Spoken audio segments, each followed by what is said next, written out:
The I moment can't my believe you daughter kept looked this me from in the me eyes and all whispered, these years. "You've How could you destroyed my betray us marriage," like this? something inside me broke forever. She had no idea that every choice I'd made, stealing one pill, stopping one signature, making one Don't sign desperate those phone call, papers, was baby. never He is about control. trying to trick you. It was Mom, about I'm keeping her tired. alive. Just let me finish She this. refused to listen until a doctor silently placed a medical report on the table. In that instant, my daughter stopped crying, and my son-in-law stopped breathing normally. If you've ever been misunderstood by someone you loved while trying to protect them, I'd love to hear your story. Please like this video if emotional family stories speak to your heart, and subscribe if you'd like to join me for more journeys like this.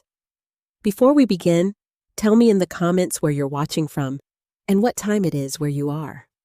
I read every message, and knowing we're sharing this moment across different places makes this story feel even more personal. Before everything went wrong, my daughter and I were the kind of close that other mothers used to envy. Emily was my only child, and after her father, Robert, passed away, she became the person I called when the house felt too quiet. She knew which tea I drank before bed. I knew exactly how she sounded when she was pretending not to cry. We had a rhythm, a private language built over 40 years of scraped knees, school plays, college heartbreaks, Sunday dinners, and late-night phone calls. I was 68 years old when this story began, living alone in the same brick ranch house in Columbus, Ohio, where Robert and I had raised Emily. The maple tree in the front yard was taller than the roof by then, and every fall when its leaves turned orange, I still remembered Emily, at 7 years old, jumping into piles of them, laughing like the whole world existed just to make her happy. I had spent most of my adult life as an ICU nurse at Riverside Methodist Hospital. 34 years of night shifts, families praying in waiting rooms, monitors beeping in the dark, and doctors speaking gently when there was no gentle way to say the truth. Nursing teaches you things no textbook can. It teaches you how fear smells in a hospital hallway. It teaches you how people look when they are lying. It teaches you the difference between ordinary exhaustion and a body quietly begging for help. That was why when Emily began to change, I noticed before anyone else did. But at first, the changes were small enough that I tried to explain them away. She forgot my birthday lunch one year, then cried when she remembered 3 days later. She stopped calling on Wednesday evenings, something we had done for nearly a decade. When I asked if everything was all right, she would laugh too quickly and say, "Mom, I'm just busy." Busy. That word became the curtain she pulled between us. Emily was 42, a high school guidance counselor, the kind of woman who remembered every student's name and bought granola bars with her own money for kids who came to school hungry. She had always been soft-hearted, sometimes too soft-hearted. When she met Mark Ellison at a charity fundraiser downtown, I wanted to be happy for her. At first I was. Mark was handsome in a polished way.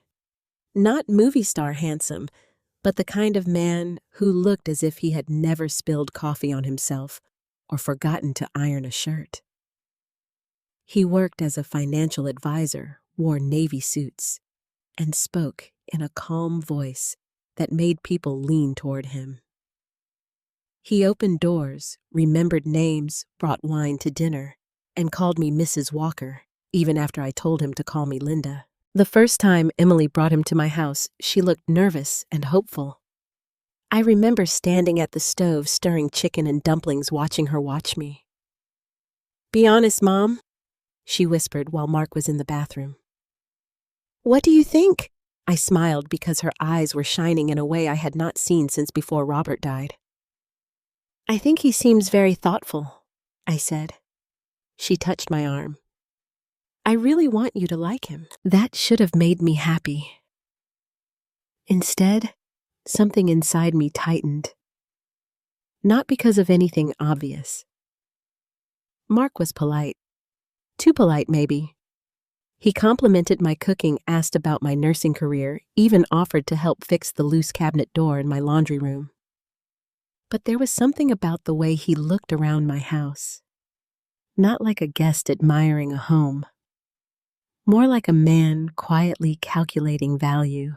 He noticed the framed family photos, the antique sideboard Robert's mother had given us, the silver tea set I only used at Christmas.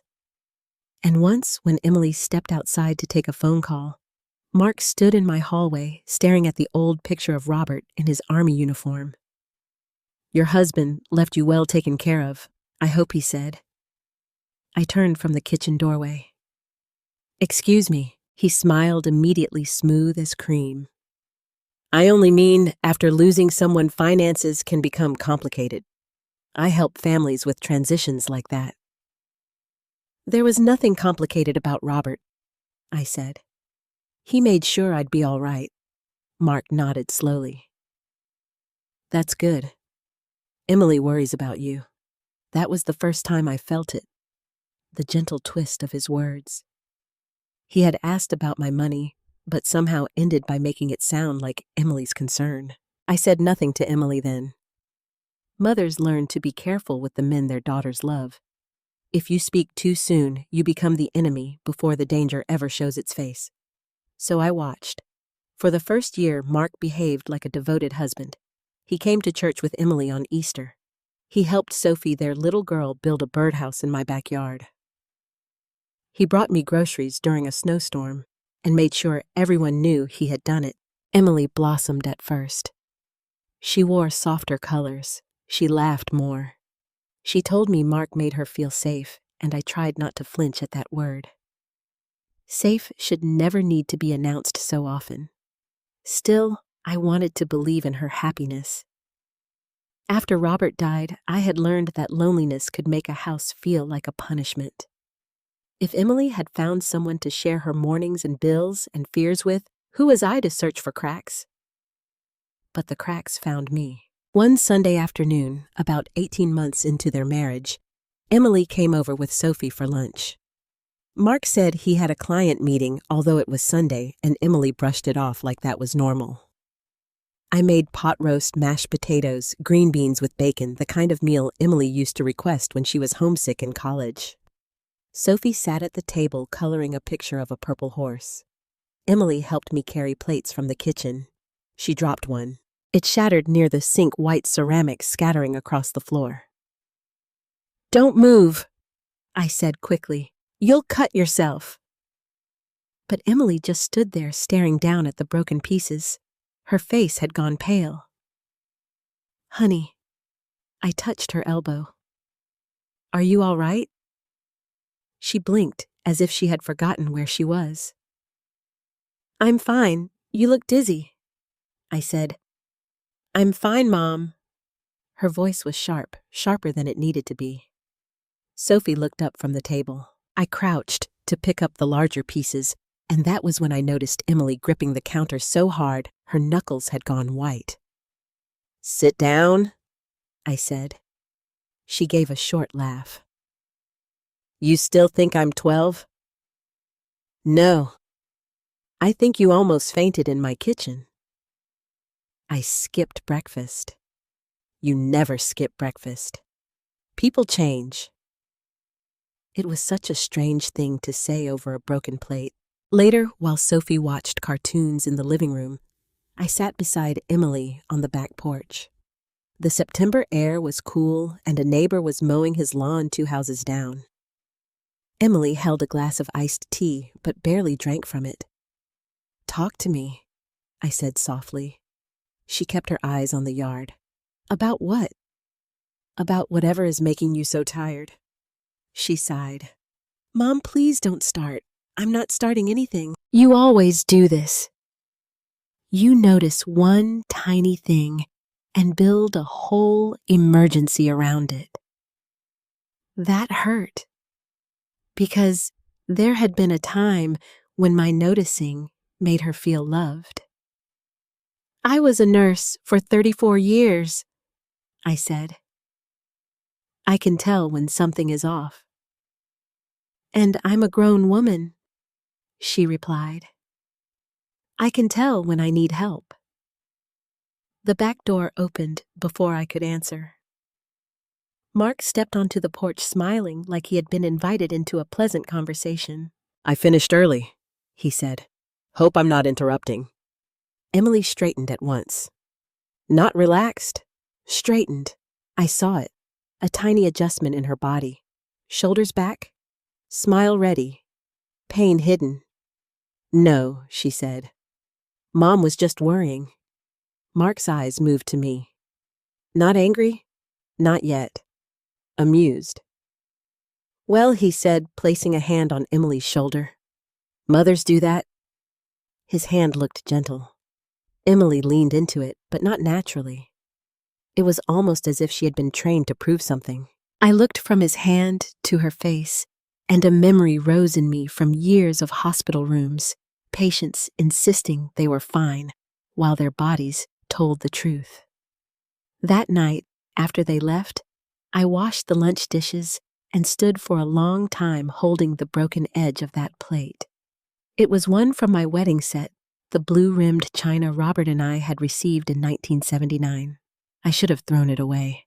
Instead, I wrapped one clean shard in a paper towel and placed it in the junk drawer. I told myself I kept it because I hated losing things, but deep down, I think I knew.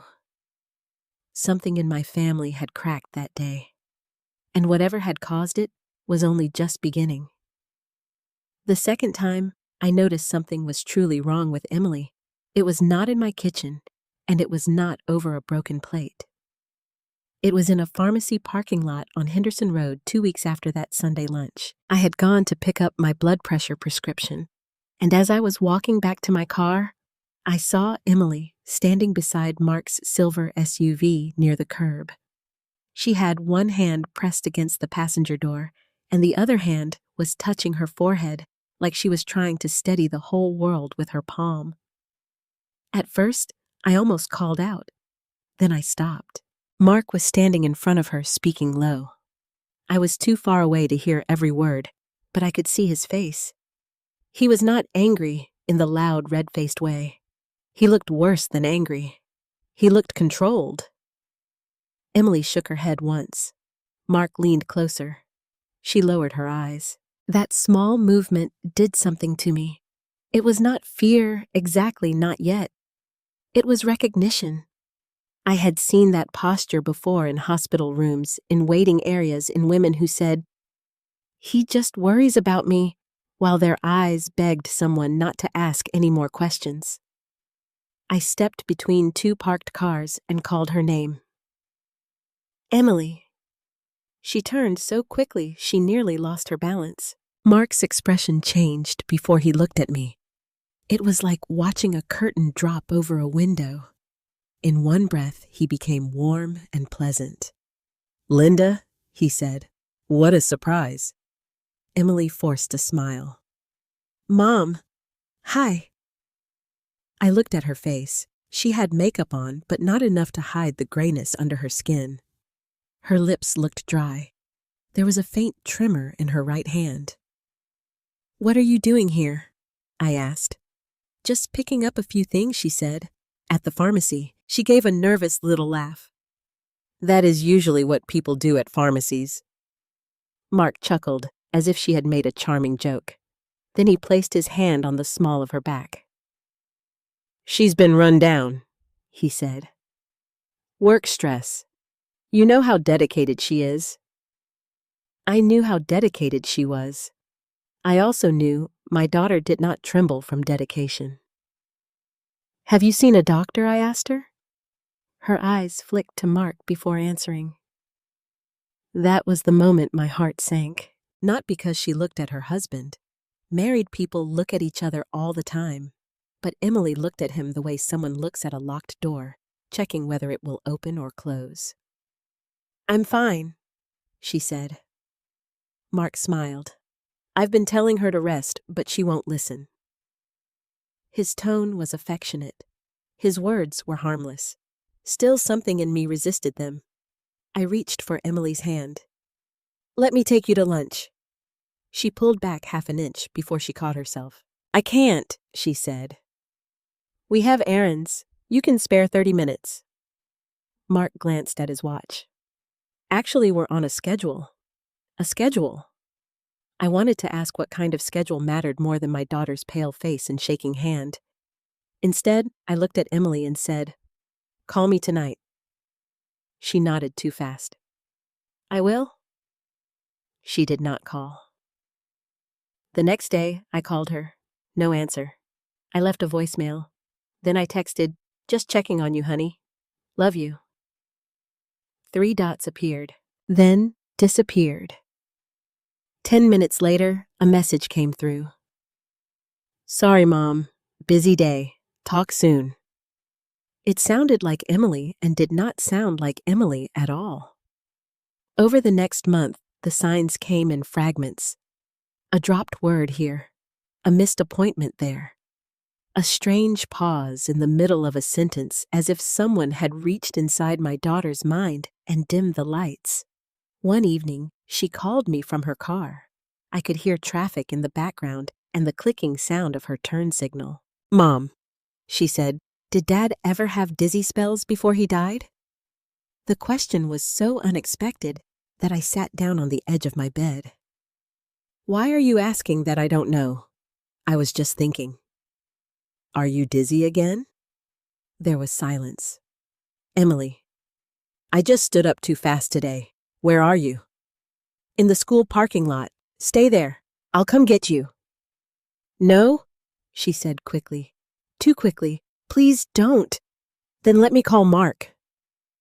No. That answer came even faster. I held the phone tighter. Honey, what's going on? She took a shaky breath. Nothing. I shouldn't have called. Emily, listen to me. Dizziness, confusion, weakness, those are not things to ignore. I know. Then promise me you'll make an appointment. I already did. With who? Another pause. Then her voice changed. It became lighter, practiced. Mom, I'm really okay. I just had a weird moment. A car door opened on her end. Is Mark there? I asked. I have to go. The call ended. I stared at my phone for a long time after that. When Emily was a teenager, she had once hidden a fever from me because she wanted to go to a homecoming dance. I had known the second she came downstairs, wearing blush over flushed cheeks. A mother learns the shape of her child's secrets. But this secret was different. It did not feel like rebellion. It felt like fear wearing makeup. A week later, I saw the bruise. It was a Saturday morning. Emily brought Sophie over because I had promised to teach her how to bake cinnamon rolls from scratch. Sophie loved making a mess with flour, and I loved any excuse to have my granddaughter in my kitchen. Emily arrived wearing a cardigan even though the day was warm. Her hair was pulled into a loose ponytail, and she kept rubbing her temple. While Sophie was kneading dough at the counter, Emily reached into the cabinet for a mixing bowl. Her sleeve slipped back. There, on the inside of her wrist, were 2 small, purple marks. Not finger marks. Not exactly. More like pressure bruises. I looked. More like pressure bruises. I looked at them and my mouth went dry. What happened to your arm? Emily yanked her sleeve down. Nothing. That is not nothing.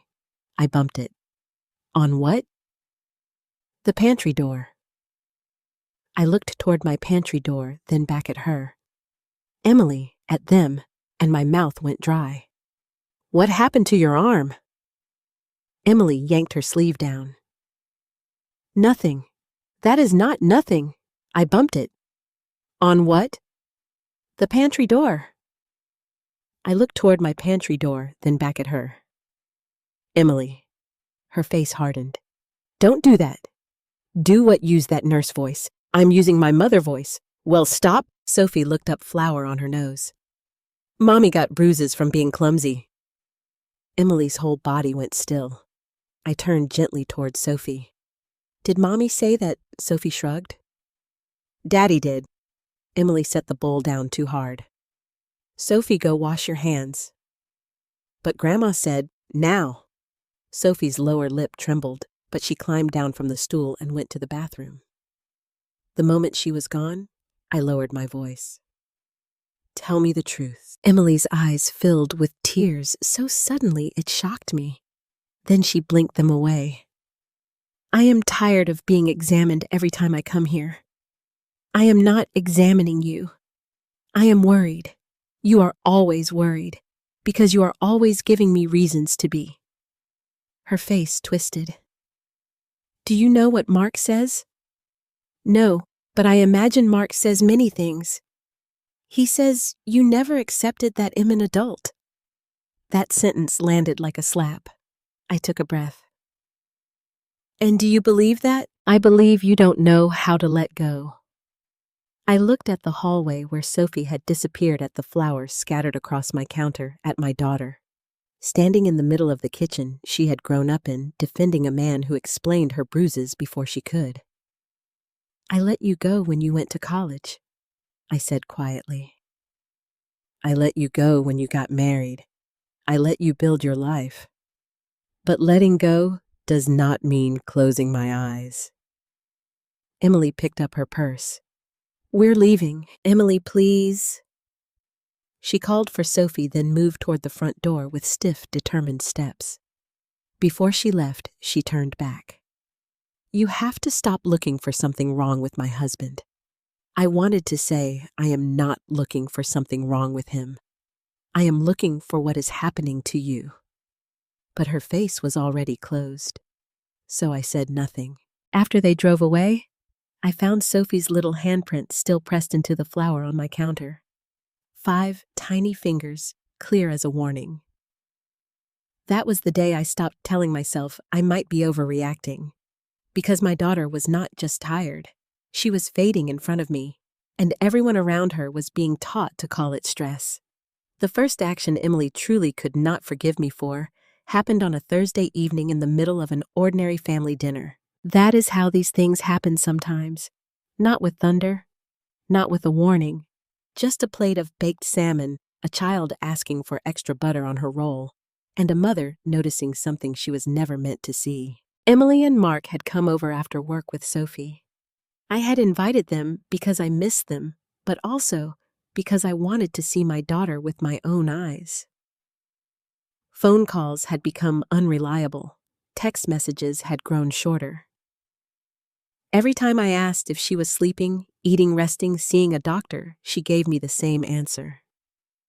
I'm fine, Mom. Fine had become a locked door.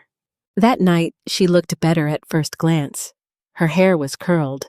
She had put on lipstick. She wore a navy blouse I had given her for Christmas.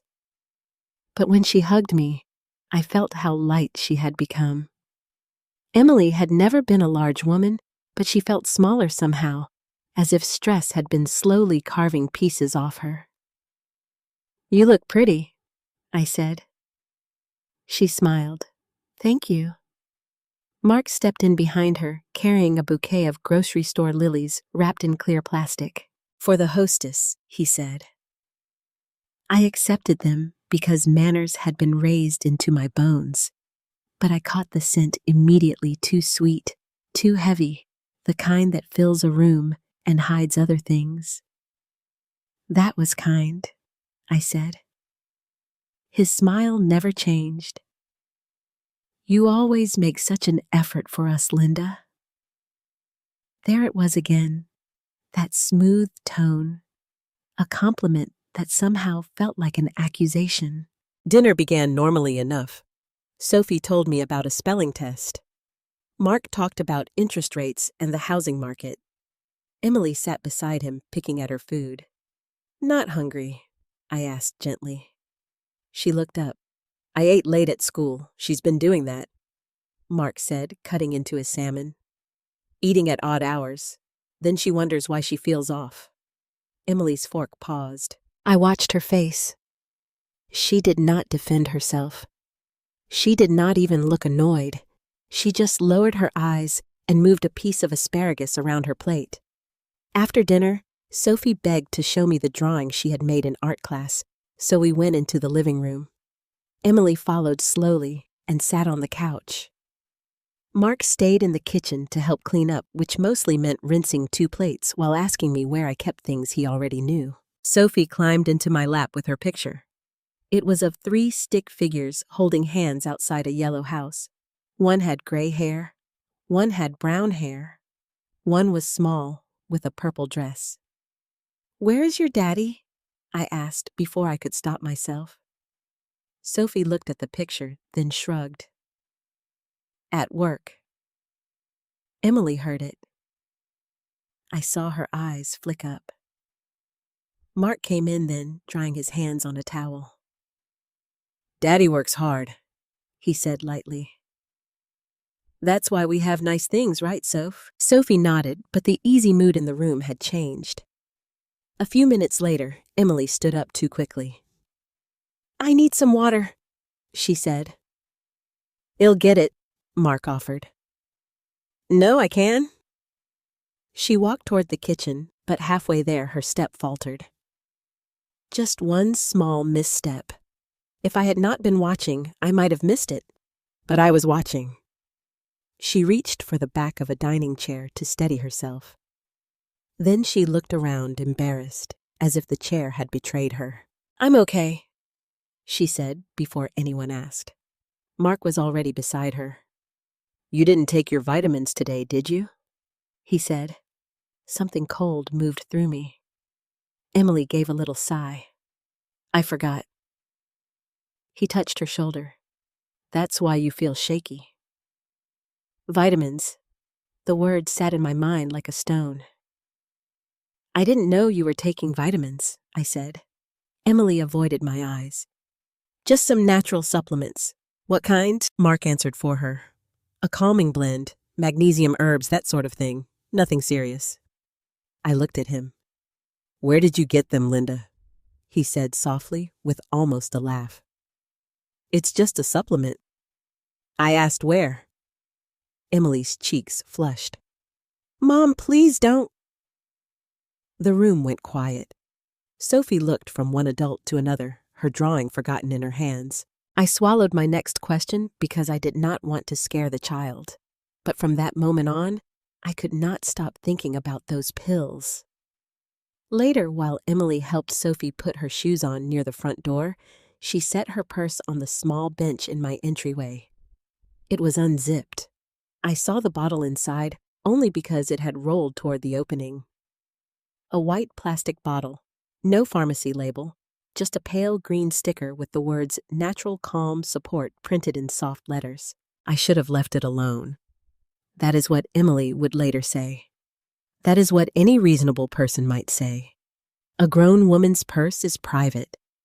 A mother has no right to reach inside, no matter how worried she is, but fear does not always behave like manners. After they left, I stood by the window and watched Mark's SUV back out of my driveway. Sophie waved from the back seat. Emily looked forward. Mark glanced once at my house before turning onto the street. And then I saw it. The bottle was still on the entry bench. Emily had forgotten it. For 1 second, I simply stared. Then I picked it up. The bottle felt too light. My hands that had started IV lines in crashing patients and held the wrists of dying men, trembled as I twisted off the cap. Inside were small white tablets. Not capsules filled with herbs. Not soft gel vitamins. Tablets, round, scored down the middle.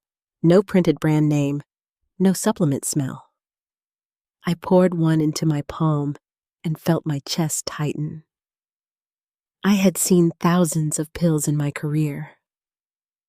I knew enough to know when something did not look like what it claimed to be. I told myself not to jump to conclusions. Then I told myself that jumping to conclusions had saved lives before. I searched the bottle for a supplement facts label. There was none.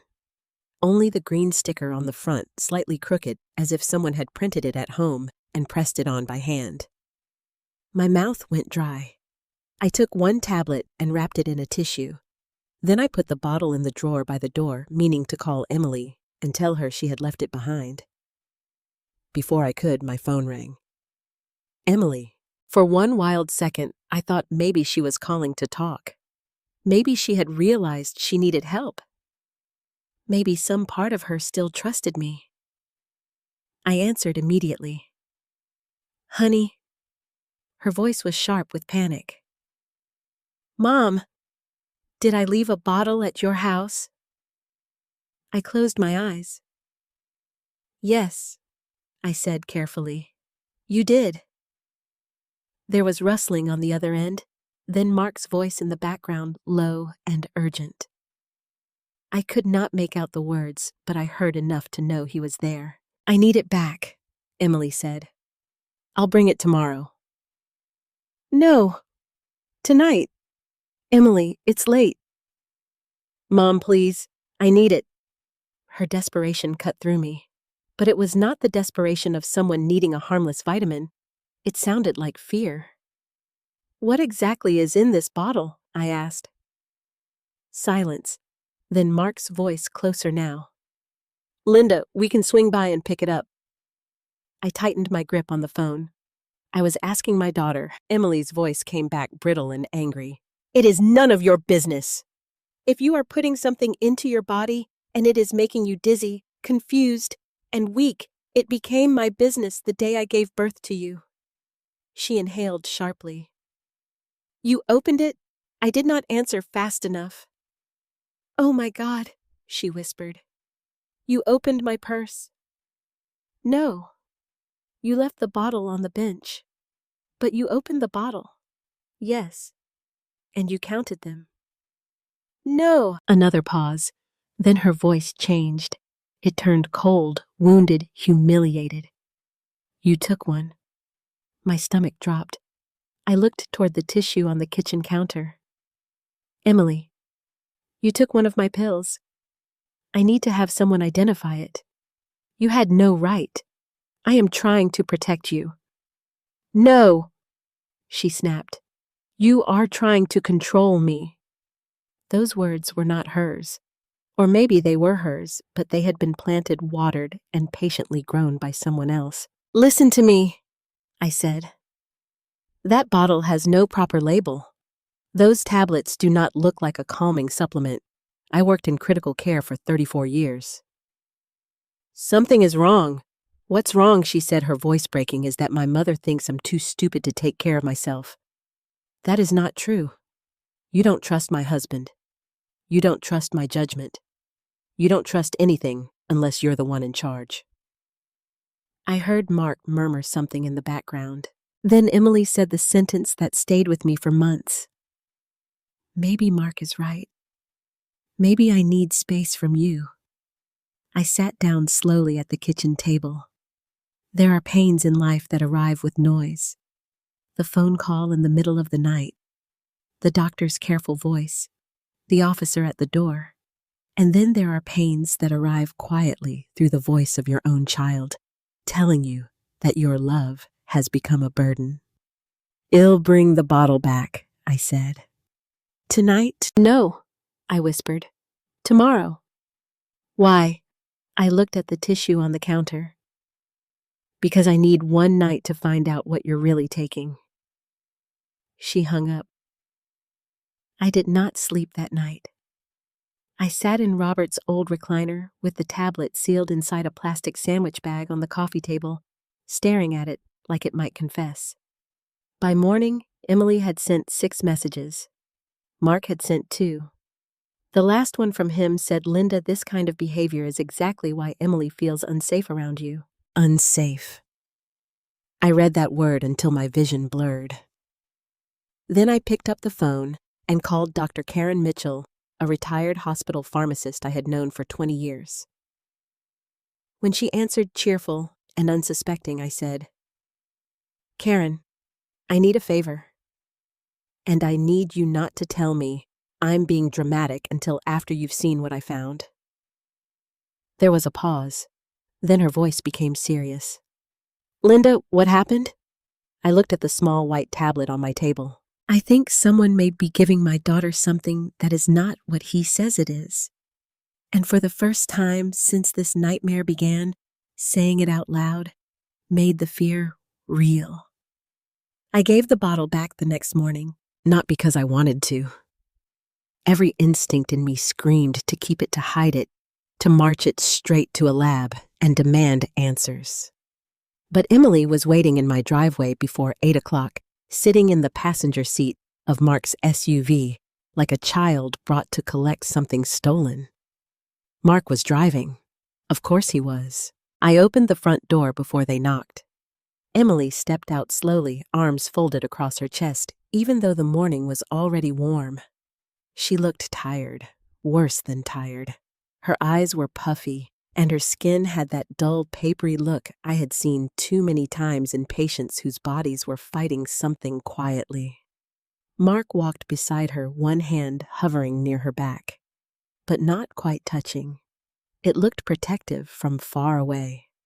Up close, it looked like ownership. "Good morning," he said.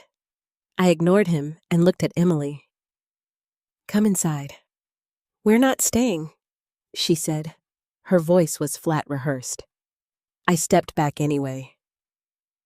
"Then I'll get the bottle." As I turned, Mark said, "Linda, before you do, I think we need to set some boundaries." I stopped in the doorway.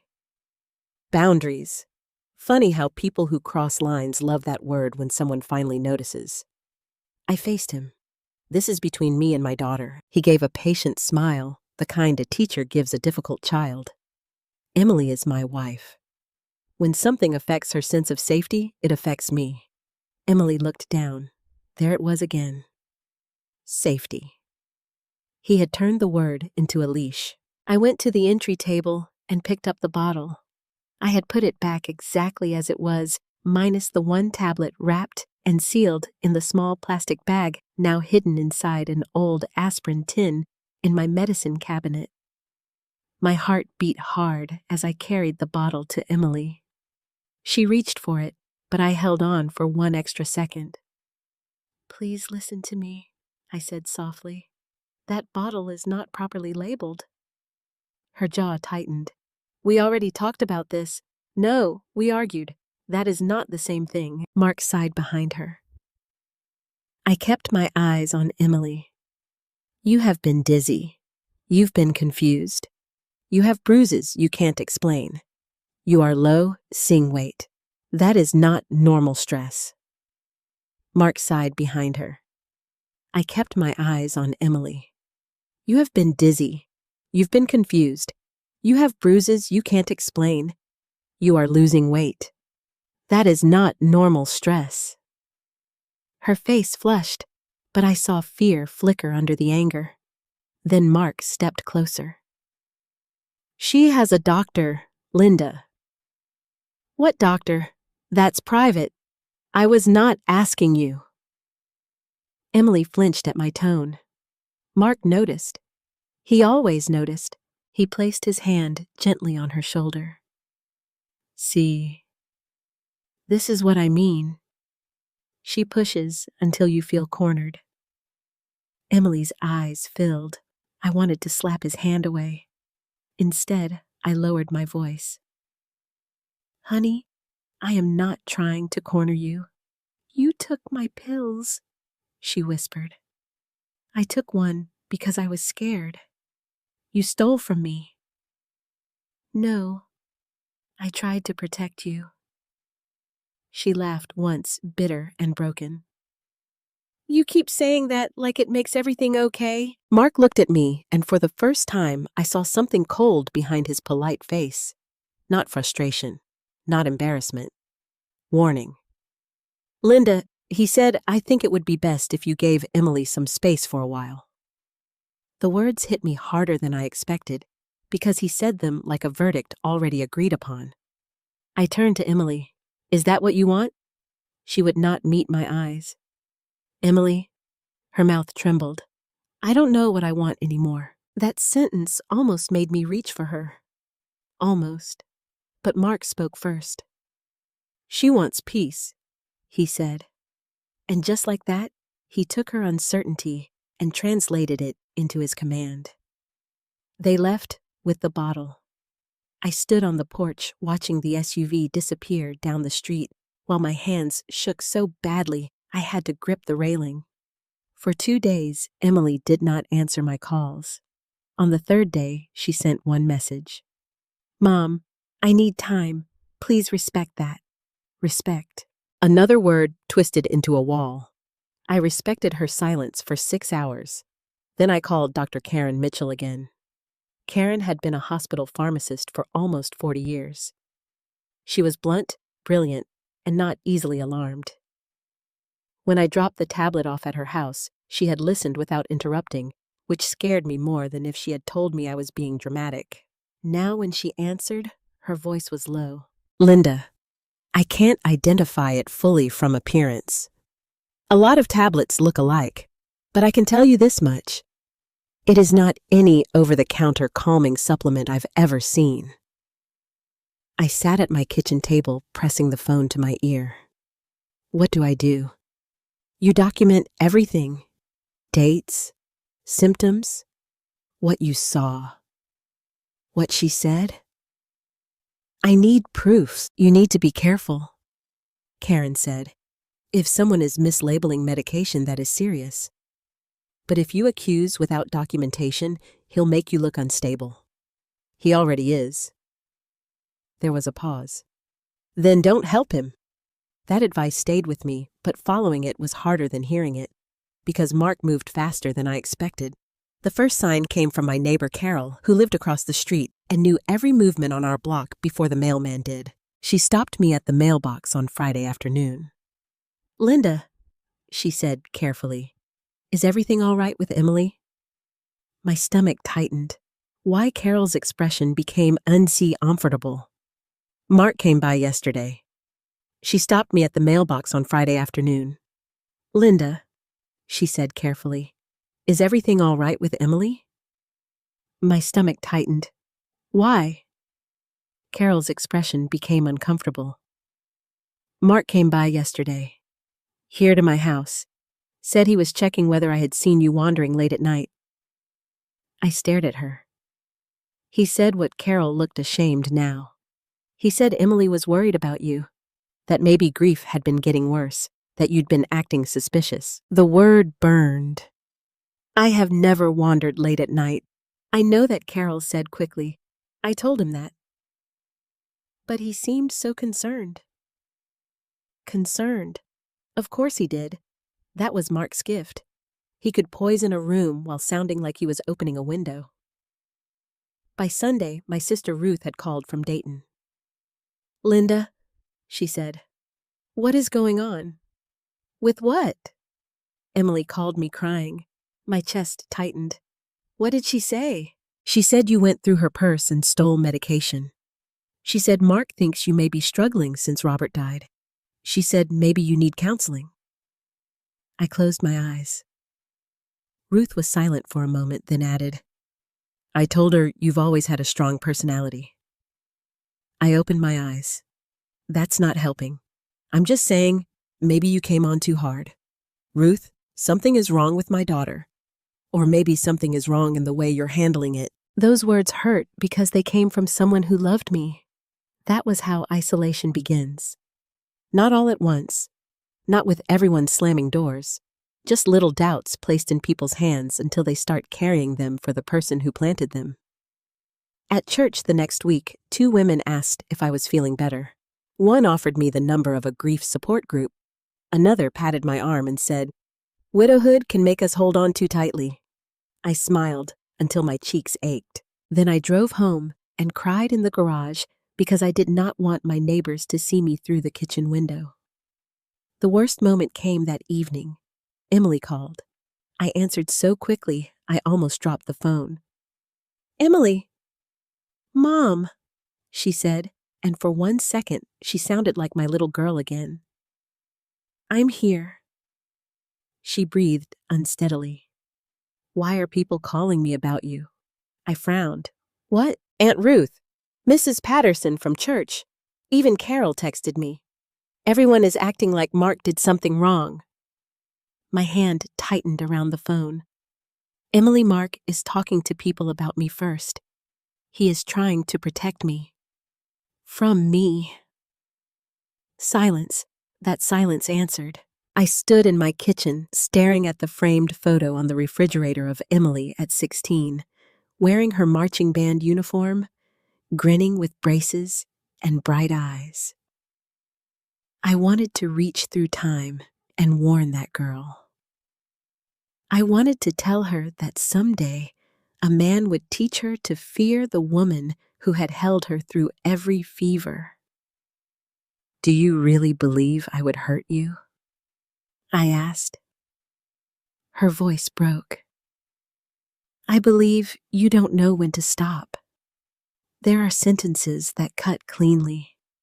That one tore. I stopped many times," I said quietly. "I stopped when I saw you shaking. I stopped when you lied about the bruises. I stopped when you looked at your husband before answering simple questions. And every time I stopped, you got worse. You're twisting everything." "No, Emily. Someone is." She gasped as if I had slapped her. "I can't do this. Please don't hang up. I need you to leave us alone." "Emily, no. If you love me, you'll respect my marriage." The line went dead. I stood there with the phone still pressed to my ear. Respect my marriage. It sounded noble, adult, final.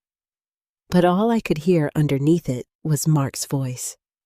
That night, I opened a spiral notebook from my desk drawer. On the first page, I wrote the date. Then I wrote every symptom I had seen, every strange conversation, every bruise, every time Mark answered for her, every time Emily used a phrase that sounded like him. I did not know then that those pages would later matter. I only knew that my daughter was slipping away from me, and Mark had convinced her I was the danger. But a mother knows the difference between being rejected and being warned, and somewhere beneath all Emily's anger, I could still hear the warning. For 3 days after I began writing everything down, my house became quieter than it had ever been. Not peaceful. Quiet. There is a difference. Peace sits beside you gently. Quiet can watch you from the corner of a room. Quiet can make the ticking of a kitchen clock sound like a warning. Quiet can turn every unopened bedroom door into a memory. I spent those days moving through my house like someone searching for evidence in her own life. I checked my notebook twice each morning. I replayed old conversations with Emily until my head ached. I reread Mark's messages not for what they said, but for what they were trying to make me believe. "Linda, this kind of behavior is exactly why Emily feels unsafe around you." I wrote that sentence in my notebook and underlined unsafe 3 times. Then I sat at the kitchen table and stared at it. Mark was not just angry with me. He was building a case. That realization took me back to my years in the ICU, when families sometimes fought over a patient's care. I had seen people whisper in hallways, rewrite stories, turn exhausted relatives against one another. Illness had a way of revealing what love was made of. Some people became gentler, some became honest, some became vultures. I did not want to think that about my son-in-law, so for one more day, I tried not to. On Monday morning, I went into Robert's old office. It had not been fully his office for years. After he died, I could not bear to leave everything untouched, but I also could not bear to erase him. So the room had become a kind of museum to a man who had loved paper more than computers. His oak desk still sat under the window. His old army photo stood on the shelf. File boxes lined the closet labeled in his careful handwriting, "Taxes, Insurance, House, Medical." Medical. I had not opened that box since the month after his funeral. Robert died 6 years before Emily's marriage started to unravel. At the time, we were told it was his heart. He had high blood pressure, a history of irregular rhythm, and one winter morning, he collapsed in our bathroom before sunrise. I found him on the tile, one hand near the sink, eyes half open but already far away. The paramedics worked on him. The doctors tried. I knew enough from my nursing career to understand what no one wanted to say. He was gone before I kissed his forehead in the emergency room. For years, I accepted that grief as something brutal but ordinary. Husbands died. Hearts failed. Bodies betrayed people every day. I had seen it happen. I had comforted women like myself, though nothing prepares you to become one of them. But now, standing before that file box, I felt a cold pressure settle at the base of my neck. Not because I expected to find something, because I was afraid I would. I lifted the lid. Inside were folders, discharge notes, insurance statements, medication lists, cardiology records, lab reports, and the final hospital packet I had never been able to read all the way through. I sat on the floor because my knees did not trust me. The first hour gave me nothing but pain. Robert's name printed again and again. Robert Walker. Date of birth. Emergency contact, Linda Walker. Condition on arrival. Interventions attempted. Time of death. I had to stop twice because grief, even old grief, has teeth.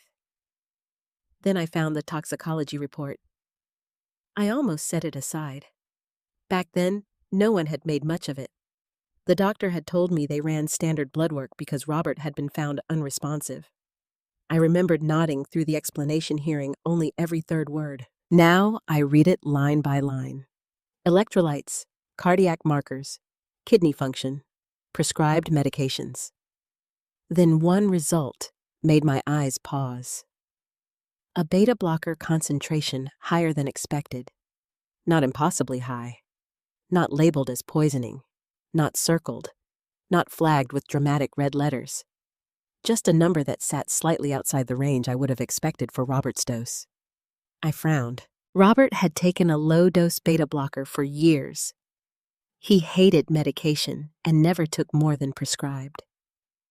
He used one of those plastic pill organizers with days of the week printed in blue letters. Every Sunday night, he filled it at the kitchen table while watching football. He was disciplined about it, almost stubborn.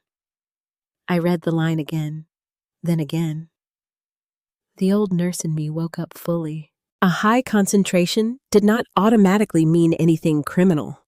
Age, kidney function, timing of the last dose, dehydration. Many things could affect drug levels. I knew that.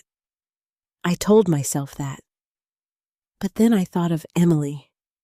Dizziness, weakness, confusion, pale skin, tremors, near fainting.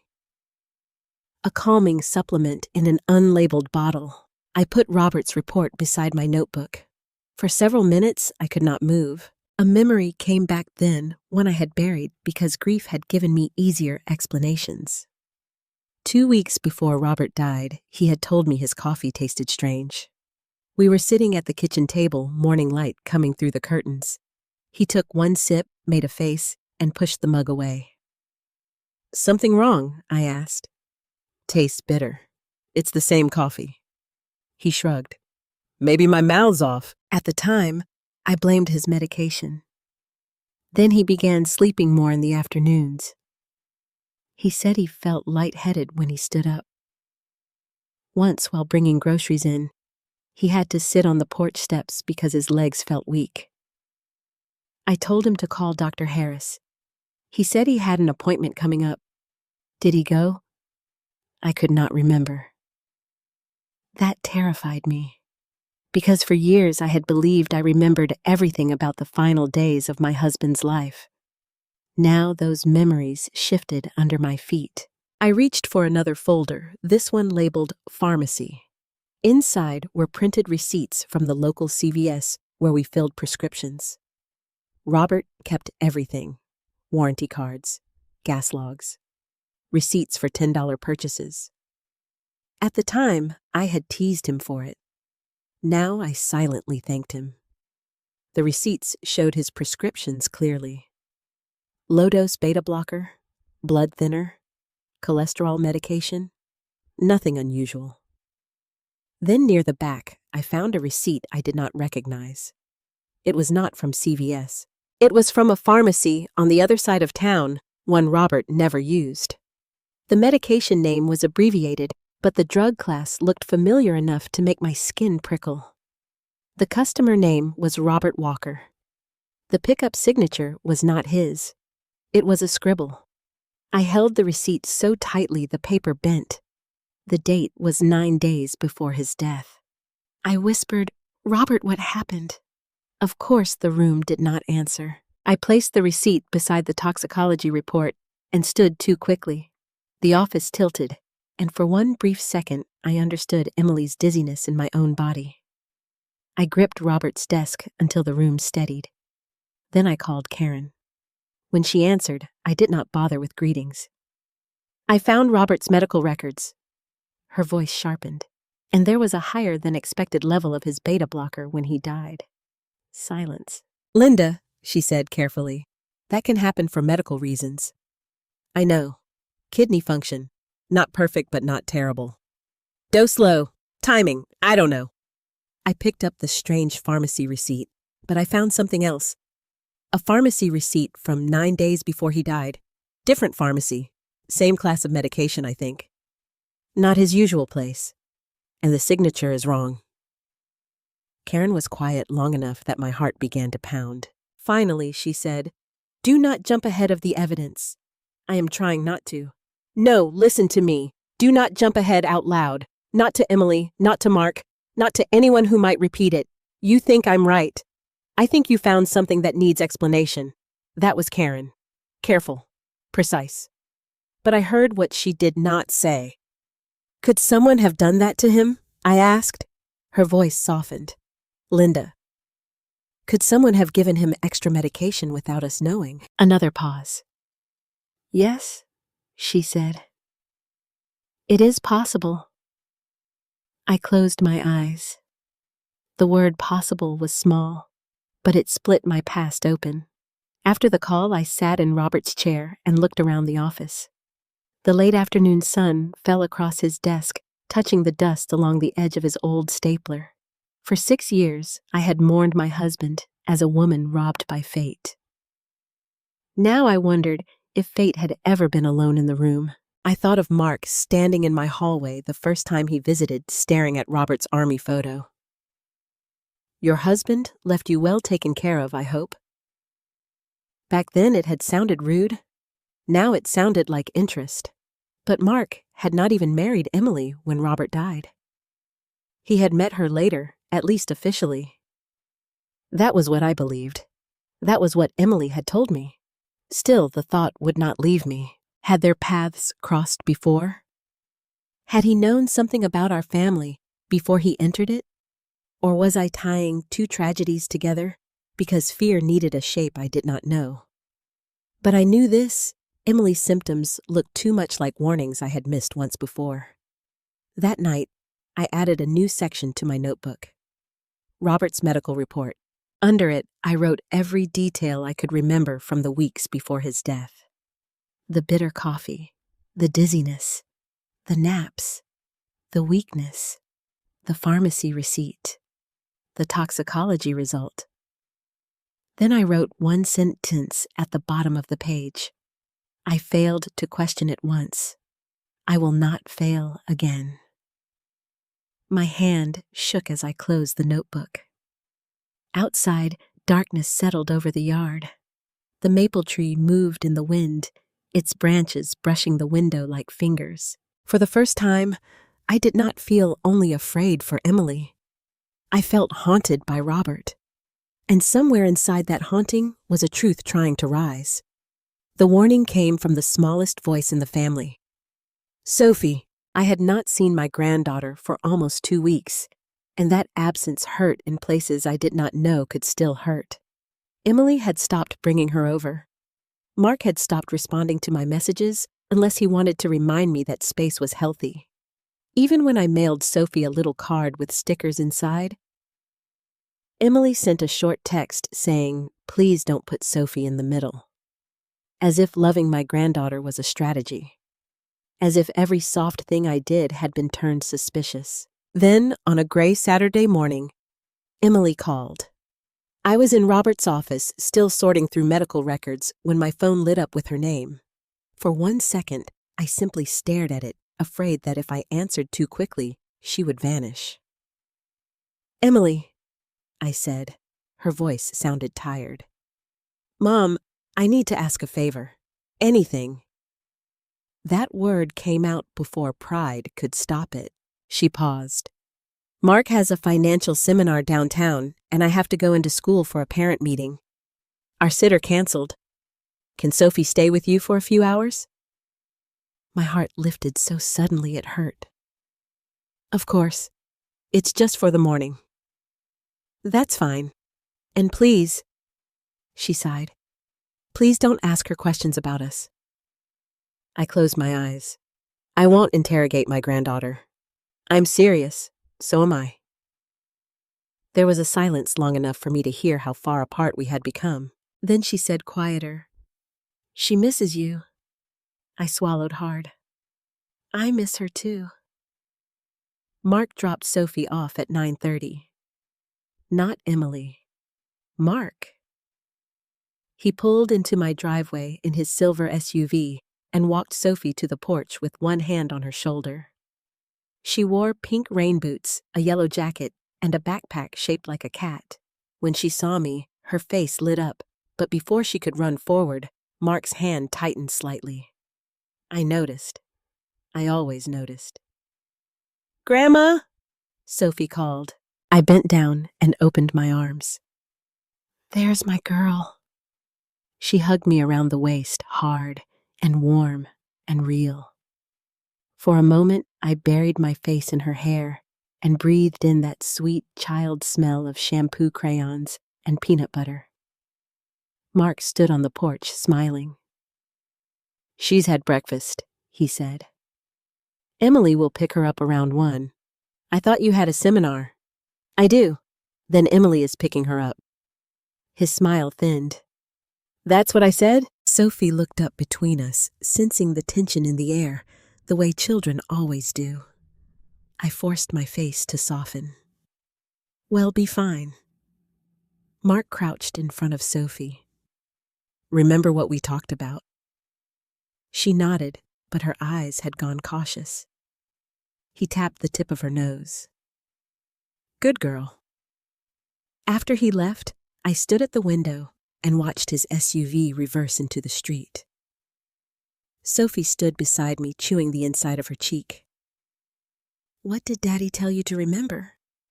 I asked gently. She shrugged. "Rules." "What kind of rules?" She looked up at me. Then she looked at the door. My stomach tightened, but I smiled. "You know what? Never mind. We have cinnamon rolls to make." That brought a little light back to her face. For the next hour, I gave Sophie everything normal I could find. Flour on the counter, butter softening in a bowl, brown sugar sticking to her fingers, old Motown music playing from the little radio by the sink. She sang along to words she did not know and asked if we could make the icing extra thick. "We can make it as thick as frosting," I said. "Mommy says too much sugar is bad." Mommy is right. Daddy says Mommy needs to listen better. The rolling pin stopped under my hands. I kept my voice casual. "Does he?" Sophie nodded, focused on sprinkling cinnamon. "He says Mommy gets too emotional." Every nerve in my body sharpened. "What does that mean, sweetheart?" "She cries sometimes." "That's not bad. Everybody cries. Daddy says grown-ups shouldn't cry in front of children." I thought of Emily as a little girl sobbing in my lap when her goldfish died, Robert telling her that crying meant her heart was working properly. I spread butter over the dough. Crying is not something to be ashamed of. Sophie looked relieved, but only for a second. Then she whispered, "Daddy says Mommy's special vitamins help her stay quiet when she gets emotional." The kitchen seemed to tilt. I looked at Sophie. She was pressing raisins into the dough now, unaware that she had just opened a door to something dark. "What special vitamins?" I asked. Her little face changed immediately. Fear. Not big fear. Not the kind that screams. The smaller kind children wear when they realize they have repeated something private. I'm not supposed to talk about it. I put the butter knife down slowly. You are not in trouble. She shook her head. I promise. Daddy said Grandma asks sneaky questions. The words entered me like ice water. I knelt beside her, so we were eye to eye. Sophie, listen to me. You never have to tell me anything you don't want to tell me. But if someone is sick or scared or taking medicine that makes them feel strange, it is always okay to tell a safe grown-up. Her eyes filled with tears. Mommy gets sleepy after. After what? She pressed her lips together. I did not push. Every instinct in me wanted to, but I had spent too many years around frightened families to know pressure can close a child forever. So I said, okay. She blinked. Okay. We're going to finish these cinnamon rolls. Her shoulders dropped with relief, but my mind had already begun racing. Mommy's special vitamins help her stay quiet. Sleepy after. Too emotional. I remembered Emily's tremor in the pharmacy parking lot. The bruise on her wrist. The way she looked at Mark before answering. The unlabeled bottle. Robert's medical report. The pharmacy receipt with the wrong signature. All those separate pieces began moving toward one another. After the cinnamon rolls went into the oven, Sophie sat at the kitchen table coloring. I washed my hands, dried them, then opened my notebook on the counter where she could not see. Under the section marked Emily Symptoms, I wrote, Sophie said, Daddy says Mommy's special vitamins help her stay quiet when she gets emotional. Sophie said Mommy gets sleepy after. Mark warned Sophie before drop-off. Mark called my questions sneaky. My hand shook so badly the pen scratched the page. I wanted to call Emily immediately. I wanted to tell her, your daughter is afraid.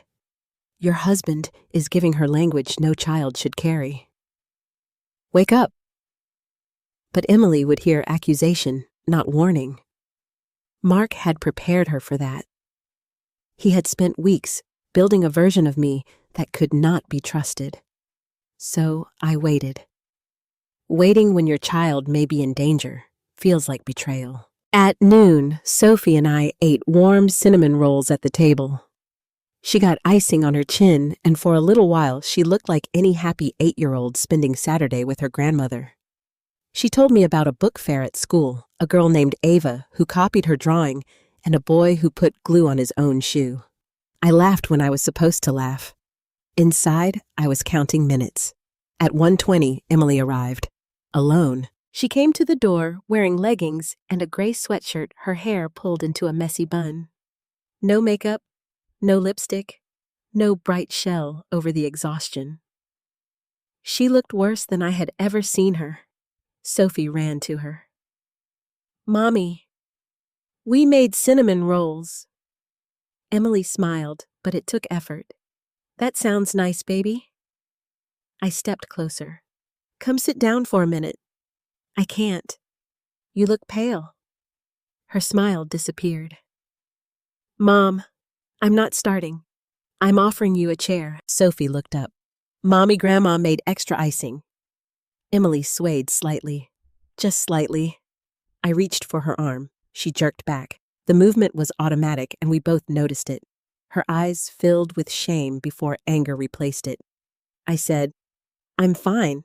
There it was again. Fine. I looked towards Sophie, then lowered my voice.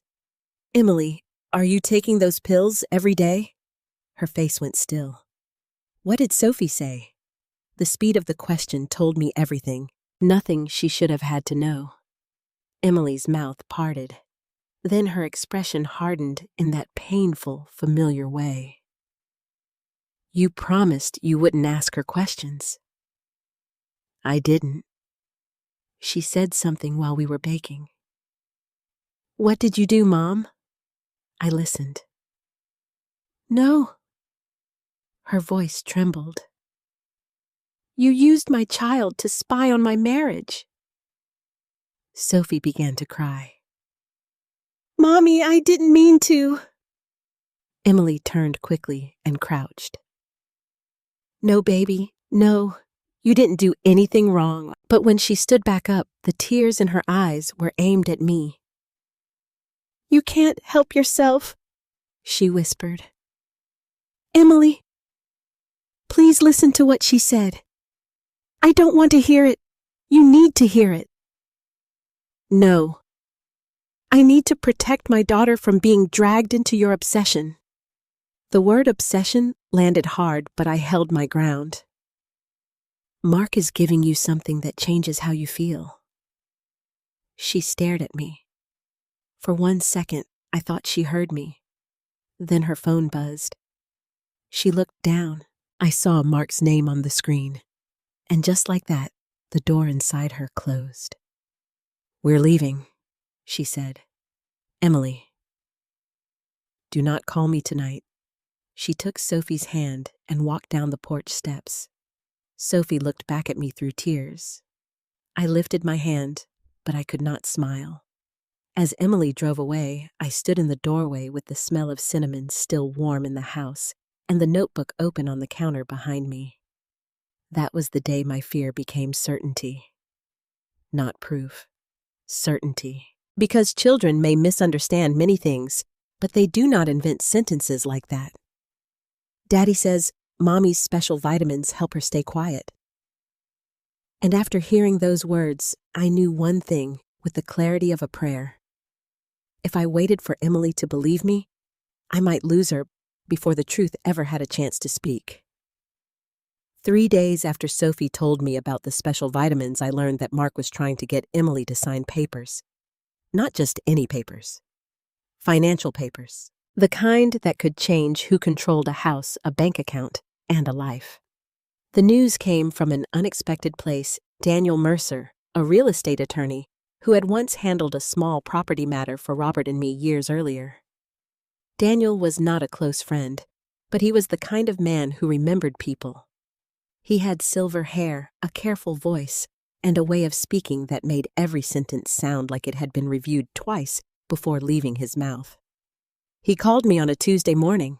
Mrs. Walker, he said, I apologize if this is inappropriate, but I wanted to ask you something before a meeting this afternoon. I was standing in my laundry room folding towels. What meeting? There was a pause. With Emily and her husband. My hands stopped. What about I can't discuss details without authorization? Then why are you calling me? Another pause, longer this time. Because your late husband's name came up in connection with the family residence and certain older documents. I wanted to confirm whether Emily had access to Robert's estate records. A cold line ran down my spine. What kind of documents? I really shouldn't say more. Daniel. My voice had changed. It was not loud, but it carried the weight of every hospital hallway I had ever walked. He sighed. They are discussing refinancing options, possible account restructuring, and adding Mark's name to certain financial instruments for convenience. For convenience. I almost laughed. There are phrases people use when they want danger to look tidy. For convenience, just temporary. Nothing to worry about. Standard procedure. Is Emily already there? I asked. The meeting is at 2. I looked at the clock. 11:18. Does Emily sound like herself? Daniel went quiet. That told me enough. Mrs. Walker, he said carefully. Emily seems tired. Mark has done most of the communicating. Do not let her sign anything. I can't prevent a competent adult from signing documents. Then make sure she is competent. That is a serious statement. I am making it seriously. I heard papers shift on his end. Do you have reason to believe she is impaired? I closed my eyes and saw Emily swaying on my porch. Emily staring at a broken plate. Emily pulling her sleeve over bruises. Sophie whispering, Mommy gets sleepy after. Yes, I said. I do. Daniel lowered his voice. Then you need to come before 2. I was in my car within 15 minutes. The drive to Daniel's office downtown felt longer than any highway I had ever taken. Columbus traffic moved slowly under a low sky. Every red light felt like an accusation. Every minute felt like something being signed away. I called Emily twice. No answer. I texted her, "Please do not sign anything until we talk." No response. Then Mark texted me from Emily's phone. "Linda, this is exactly the kind of interference we discussed. Please do not embarrass Emily today." I gripped the steering wheel until my fingers ached. Embarrass, not protect, not help, not question. Embarrass. By the time I reached Daniel's building, my heart was beating so hard I could hear it in my ears. I parked crookedly in the garage, grabbed my purse, my notebook, and the folder containing Robert's medical report and the strange pharmacy receipt. I did not know if any of it would matter in that room, but I knew I could not arrive with only a mother's fear. Fear alone is too easy to dismiss. The receptionist recognized me vaguely and pointed me toward the conference room. As I approached, I heard Mark's voice through the partially closed door. "All we're trying to do is simplify things. Emily has been overwhelmed, and this will take pressure off her." Then Emily's voice softer. "I just want everything to be easier." My throat tightened. I pushed the door open. 4 people looked up. Daniel sat at the head of the table. Emily sat beside Mark, her hands folded in front of her. A stack of papers lay before her, with little yellow signing tabs sticking out like warning flags. Mark sat too close to her chair, one arm resting behind her, as if the room itself belonged to him. Emily's face changed when she saw me. First surprise, then shame, then anger. "Mom," she said, "what are you doing here?" Mark stood slowly. "Linda, this is a private meeting." I did not look at him. "Emily, don't sign those papers." Her cheeks flushed. "You have no idea what these papers are. I know enough." Mark gave a quiet laugh.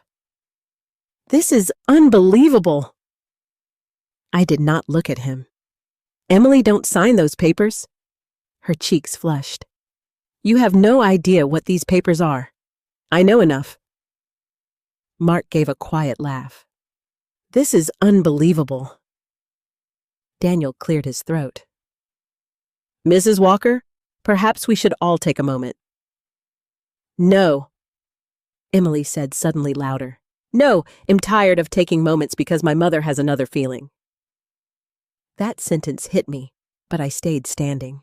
"This is not a feeling," I said. "This is your health, your home, your money, and your daughter's future." Mark placed a hand on Emily's shoulder. "See what she's doing? She's frightening you." Emily looked at his hand, then at me. "I am already frightened," she whispered. For one heartbeat, I thought she meant of him. Then she said, "Because you keep showing up like this?" The room blurred slightly, but I had come too far to break. I placed my notebook on the table. I have written down every symptom I've seen.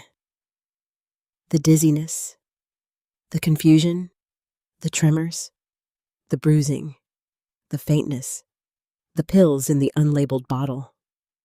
Mark's face hardened. "That notebook is nothing but paranoia." Daniel's eyes moved from Mark to Emily. "Pills?" he asked. Emily closed her eyes. "Oh my God." Mark said quickly, "Natural supplements. Linda has developed an obsession with them." I opened the folder and removed a copy of Robert's medical report. My husband had unusual medication levels in his blood when he died. I said, "Now Emily is showing similar symptoms while taking tablets from a bottle with no proper label." "My husband had unusual medication levels in his blood when he died," I said. "Now Emily is showing similar symptoms while taking tablets from a bottle with no proper label." Emily stared at me as if I had betrayed not only her privacy, but her grief. How dare you bring Dad into this? I am bringing him into this because I loved him and because I love you. No. Her voice shook. You are using him? Mark leaned toward her, lowering his voice, but not enough. You don't have to sit here and be attacked. Daniel raised a hand. No one is being attacked, but I do have concerns now about proceeding today. Mark turned sharply toward him. On what basis? On the basis that one party may not be in a position to make informed financial decisions under pressure. The words changed the air in the room. Emily looked humiliated. Mark looked furious. Not openly, not dramatically, but his jaw tightened, and for the first time his polished mask slipped enough for me to see what lived underneath. This is absurd, he said. My wife is perfectly capable. Then there should be no harm in postponing, Daniel replied. Emily looked at the papers, then at Mark, then at me. Her eyes were wet. You did this, she said. Yes, Mark said softly. She did. I turned on him. Stop speaking for her. Emily stood so quickly her chair scraped the floor. Enough. The sound silenced everyone. Her hands were shaking. I came here to do something normal, she said, tears spilling now. To make my life easier. To help my husband. To stop feeling like I'm drowning every day. And somehow, you turned it into another scene. I stepped closer. Honey, signing those papers while you are sick is not normal. I'm not sick. But even as she said it, her voice wavered. She reached for the edge of the table. I saw Daniel notice. Mark noticed too, but instead of helping her sit, he moved toward the papers. We're leaving, he said. Daniel placed his hand over the document stack. These will remain here. Mark's eyes flashed. They are our documents. They are unsigned drafts prepared through this office, and I am not comfortable releasing them until I've spoken with Emily independently. Emily looked startled. Independently? Mark laughed too fast. That won't be necessary. Daniel's voice stayed calm. It will be if you want my office involved. For the first time since I entered, Mark had no smooth answer. Emily looked between the two men, confusion and exhaustion clouding her face. Then she turned to me. You humiliated me. I know it feels that way. No, you don't get to soften it. You came into a law office and made me look unstable. My voice broke. I would rather have you hate me alive than forgive me too late. She flinched. For one moment, the anger in her face cracked, and I saw my daughter underneath. Tired, frightened, lost. Then Mark touched her elbow. The crack closed. Come on, he said. We're done. Emily picked up her purse. As she passed me, I whispered, Please get a medical checkup before you sign anything. She stopped beside me, but did not look at me. You have to understand something, Mom, she said, her voice low and cold. If you keep doing this, you won't just lose access to my life. You'll lose access to Sophie, too. Those words almost brought me to my knees. Mark opened the door for her like a gentleman. I watched them leave. Daniel waited until their footsteps faded before speaking. Mrs. Walker, he said quietly, you need legal advice, and your daughter needs medical attention. I sank into the chair Emily had abandoned. On the table, the unsigned papers sat neatly stacked, harmless-looking, waiting. I had stopped her from signing them. For that day at least, I had won. But it did not feel like victory. It felt like standing in the middle of a burning house, holding one bucket of water, while everyone inside accused me of starting the fire. After the law office, Mark stopped pretending to be polite. Not in public, of course. In public, he was still the patient husband, the protective father, the son-in-law burdened by an aging widow who would not let her daughter breathe. But in private, his messages changed. They became shorter, sharper. Linda, you are damaging Emily. Linda, if you continue, we will take legal steps. Linda, Sophie is confused because of you. Linda, you need help. I saved every message. I printed them too because I no longer trusted anything that could be deleted with one finger. I placed the pages in a folder beside my notebook, Robert's medical report, the pharmacy receipt, and the little sealed tablet Karen had taken from me for preliminary review. Karen had not given me a final answer yet. She told me she had sent it through a private lab contact, someone she trusted to identify the substance properly. She warned me it could take time. Time. That word had become cruel. Every hour that passed felt like Emily was drifting farther into deep water while I stood on the shore holding a rope no one would let me throw. I called Emily the morning after the law office meeting. No answer. I texted, "I love you. I know you are angry. Please just see a doctor before signing anything." No reply. By lunch, Mark responded from his own phone. "Emily does not want contact right now. Respect her wishes." I stared at the message until my vision blurred. Her wishes. I had spent Emily's whole life teaching her that her voice mattered. I had taught her to say no, to choose her own path, to trust herself. Now the man beside her was using the language of respect to keep her unreachable. That afternoon, I called Daniel Mercer. "I can't represent you and Emily at the same time," he said gently. "I know, but I can tell you that I will not proceed with those documents without speaking to her alone." Will he let that happen? Daniel did not answer right away.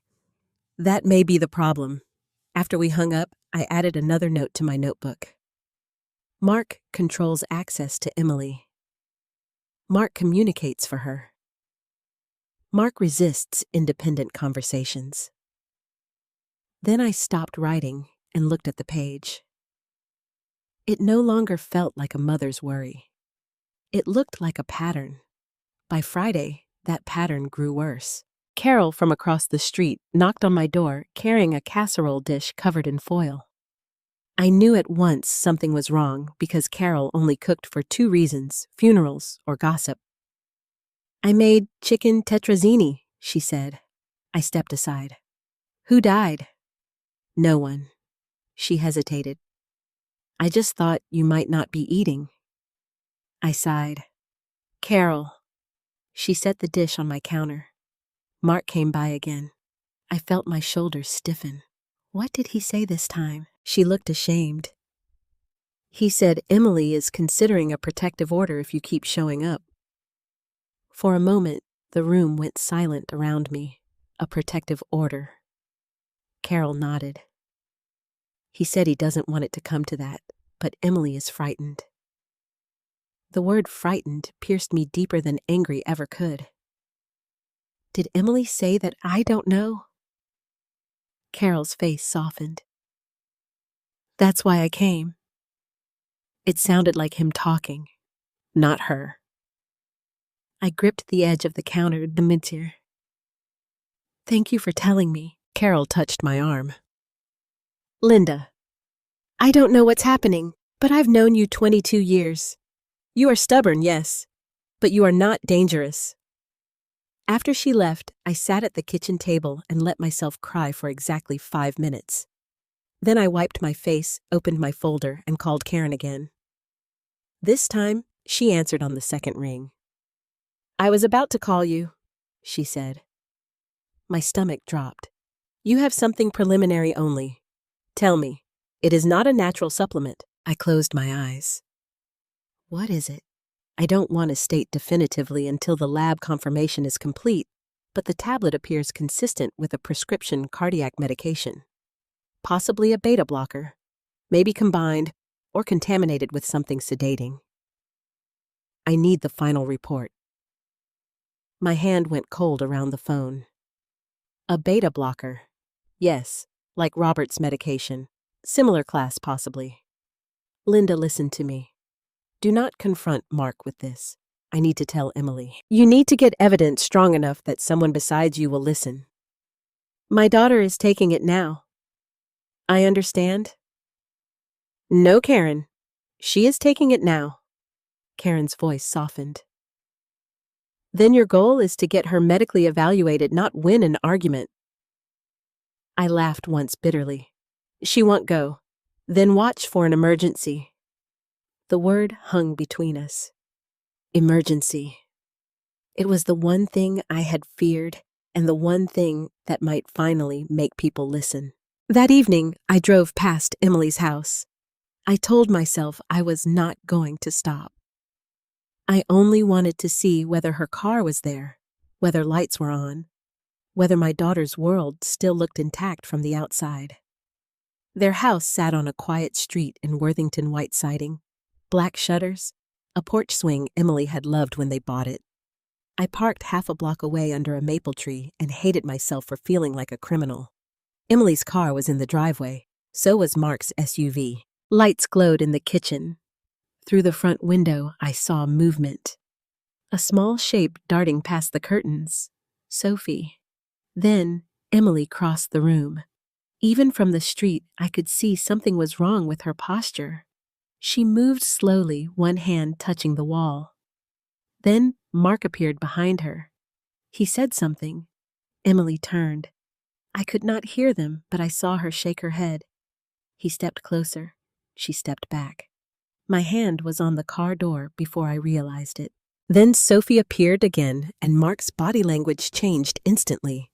He bent down, smiling, picked something off the floor, became the father in the family portrait. That terrified me more than if he had shouted, because it meant he knew when to switch.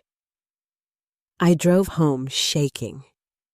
The next morning, there was an envelope in my mailbox with no return address.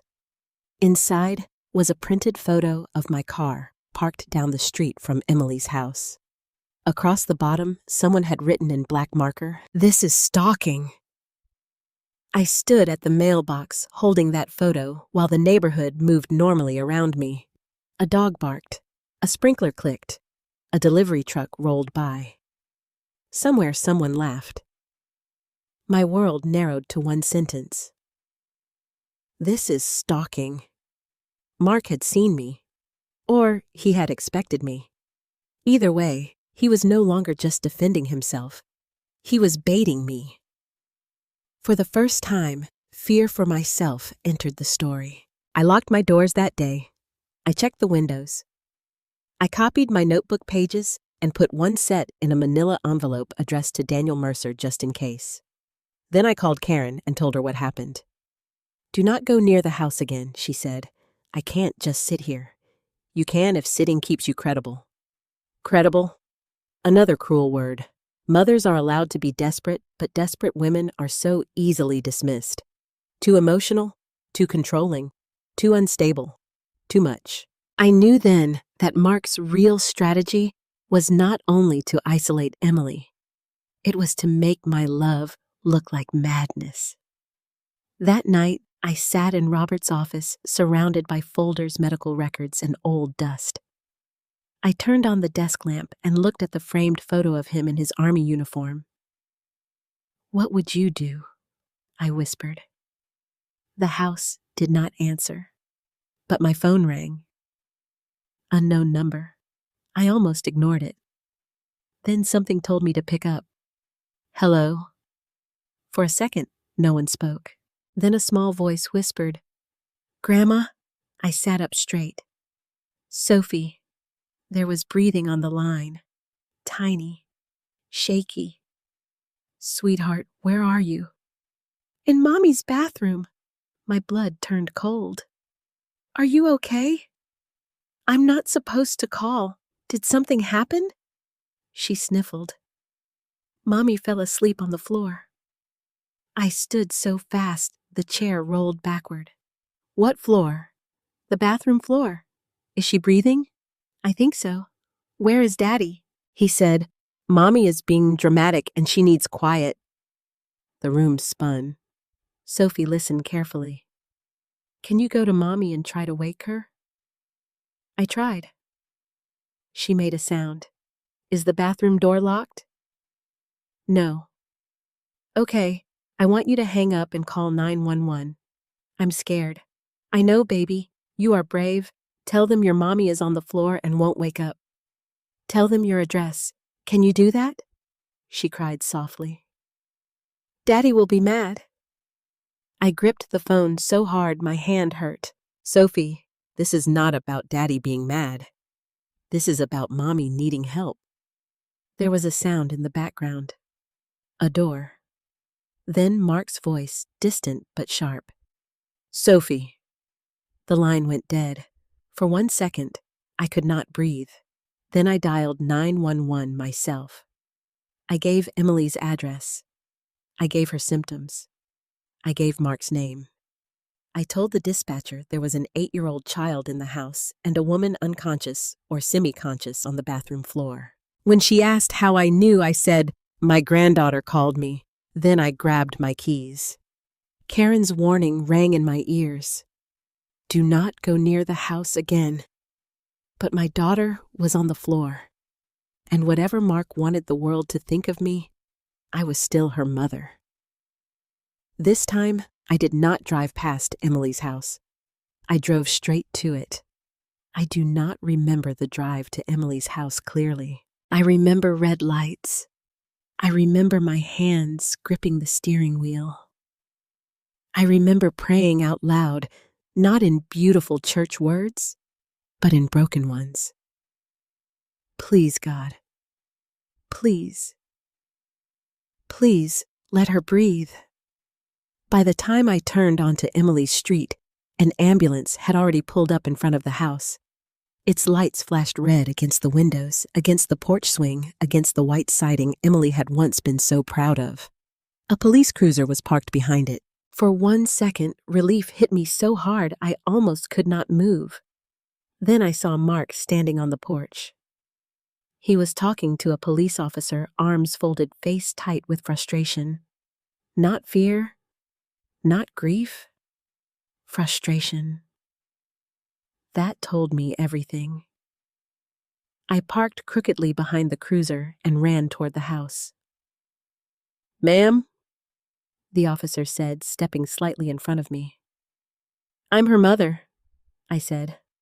Linda Walker. I called 911. Mark turned towards me, and the look in his eyes was pure ice. You had no right to come here. My daughter is on the bathroom floor. She had a panic episode, he snapped. You escalated this. A paramedic came down the stairs behind him carrying a medical bag. I grabbed his sleeve. Is she awake? He glanced at the officer, then back at me. She's conscious, but altered. We're transporting her. Altered. That word belonged in hospitals, not in my daughter's living room. What are her vitals? I asked automatically. The paramedic studied me. Are you medical, retired ICU nurse? His expression changed just slightly. Low blood pressure. Slow pulse. Confusion. We're still assessing. Slow pulse. My stomach dropped. Mark stepped between us. She has anxiety. She gets overwhelmed because of family stress. The paramedic did not answer him. Good man. Then Sophie appeared at the top of the stairs. She was crying silently, one hand gripping the banister.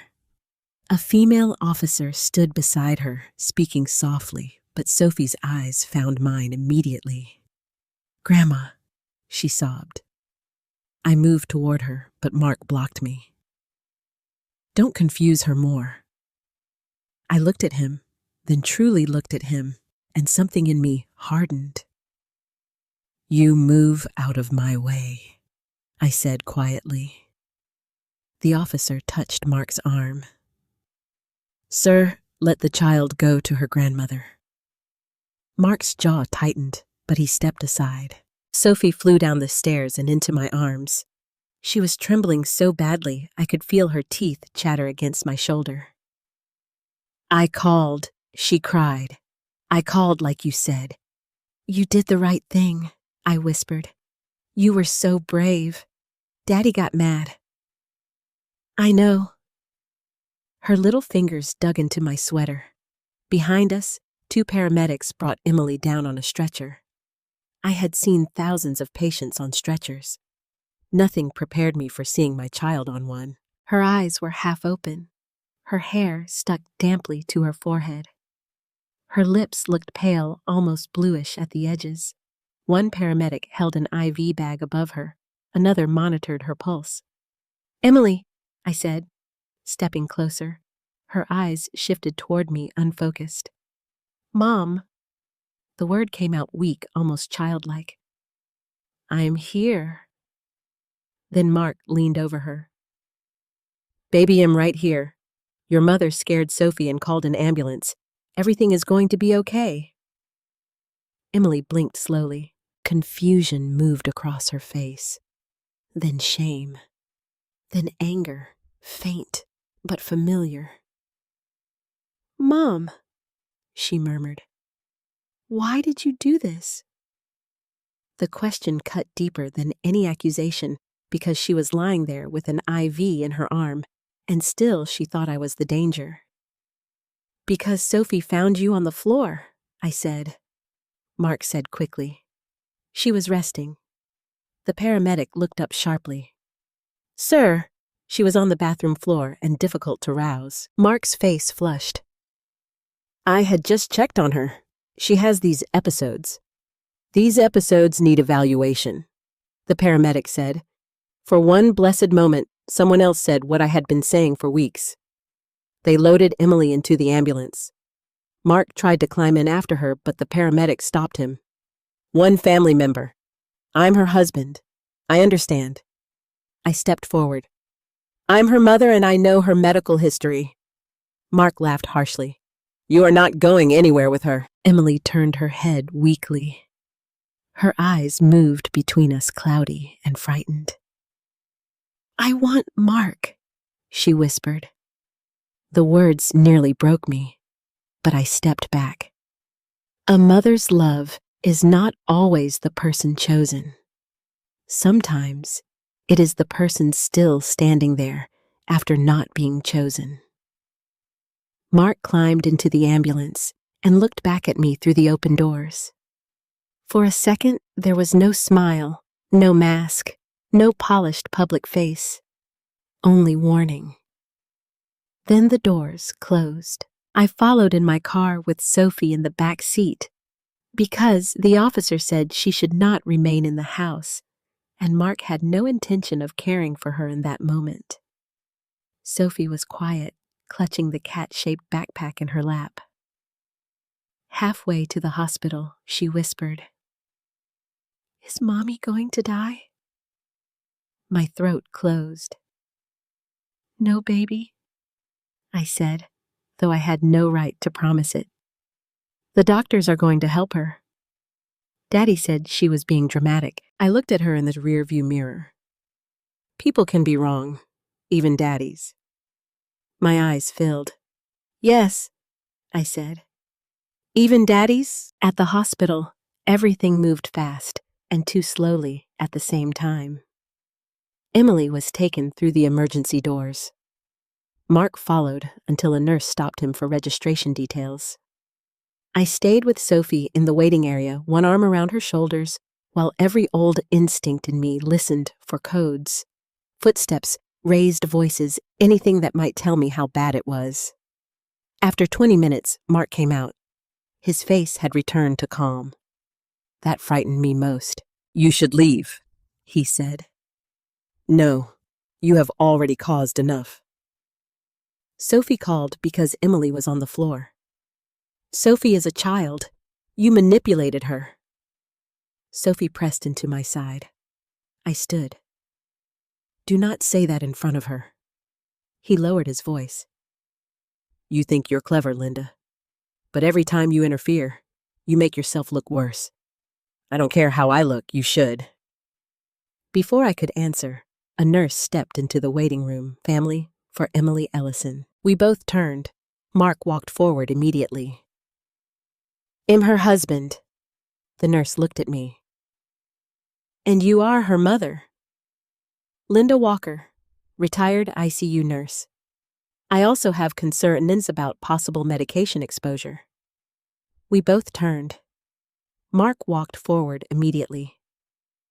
"I'm her husband." The nurse looked at me. "And you are—" Her mother, Linda Walker, retired ICU nurse. I also have concerns about possible medication exposure. Mark's head snapped toward me. "There it is again." The nurse's expression stayed professional. "What medication?" "I found an unlabeled bottle of tablets. She's had dizziness, confusion, slow pulse, faintness, tremors, unusual fatigue. I believe she needs a toxicology panel." Mark spoke over me. "She has anxiety. Her mother is obsessed with proving something is wrong." The nurse looked at him, then at Sophie, then back at me. "Has she taken anything today?" she asked. Mark answered too fast. "No." Mark spoke over me. "She has anxiety. Her mother is obsessed with proving something is wrong." The nurse looked at him, then at Sophie, then back at me. "Has she taken anything today?" she asked. Mark answered too fast. "No," Sophie whispered. "Daddy gave Mommy her special vitamin after lunch." The waiting room went silent. Mark turned slowly. "Sophie," he said in a voice so soft it made my skin crawl. The nurse's face changed. She crouched slightly toward Sophie. "Sweetheart, do you know what the vitamin looked like?" Sophie's eyes filled with tears. "White, from the green bottle." The nurse stood. "I'm going to inform the physician." Mark grabbed her attention quickly. "She's 8. She doesn't know what she's talking about." The nurse did not smile. Children are often very good witnesses to routines.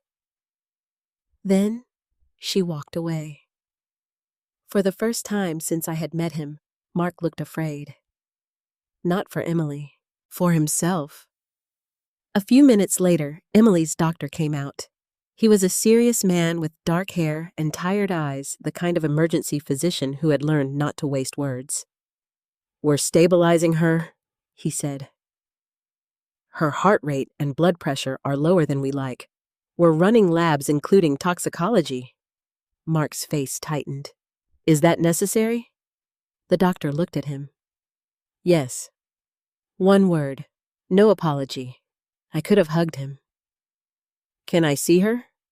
Mark asked. "Not yet. I'm her husband, and right now we need space to treat her." The doctor turned to me.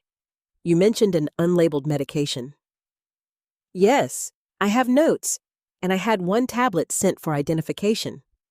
Mark exploded then. Not loudly enough for security, but enough that the mask cracked. "You stole from my wife, and now you're feeding doctors nonsense." The doctor's eyes narrowed. "Sir, lower your voice." Mark inhaled, forcing control back over his face. "I'm sorry. This has been a very stressful day." I looked at him and finally understood something. Mark's power had never been rage. It was recovery. He could reveal himself for 1 second, then cover it so smoothly people doubted what they had just seen. But this time, too many people had seen. Sophie had seen. The nurse had heard. The doctor had noted. And Emily's body at last was speaking louder than Mark. Still, when they let me stand outside Emily's treatment room, she turned her head and saw me through the glass. Her eyes filled with tears. Not gratitude. Hurt. "You promised you wouldn't do this," she mouthed. I placed my hand against the glass. I wanted to tell her I loved her. I wanted to tell her Sophie had saved her. I wanted to tell her the truth was closer now than it had ever been, but all she saw was her mother standing between her and the life she thought she understood. So I whispered through the glass, even though she could not hear me. Hate me if you have to, baby. Just stay alive long enough to know why. The hospital hallway outside Emily's room became the loneliest place I had ever sat. That may sound strange coming from a woman who had spent half her life in hospitals. I knew those halls. I knew the smell of disinfectant, the squeak of rubber soles, the low murmur of nurses at the station, the soft beep of monitors slipping under doors. I had walked beside families there. I had delivered updates there. I had held trembling hands there. But it is one thing to stand in a hospital hallway wearing scrubs. It is another thing to sit there as a mother who has been told to stay out. Emily had been moved from the emergency bay into an observation room. The doctor wanted to monitor her heart rate, blood pressure, and mental status. He had ordered a full lab panel, including toxicology. Those words should have comforted me. Instead, they made every minute feel heavier. Sophie sat beside me with the juice box the nurse had given her. She had cried herself quiet. Her head leaned against my arm, and every few minutes she whispered, "Is Mommy awake?" Each time I said, "The doctors are helping her." I did not say yes. I had learned long ago not to lie to children in hospitals. They know more than adults think they do. Mark was inside Emily's room. That fact burned me. After everything Sophie had said, after the doctor had ordered toxicology, after Emily had been found barely responsive on the bathroom floor, Mark was still the husband.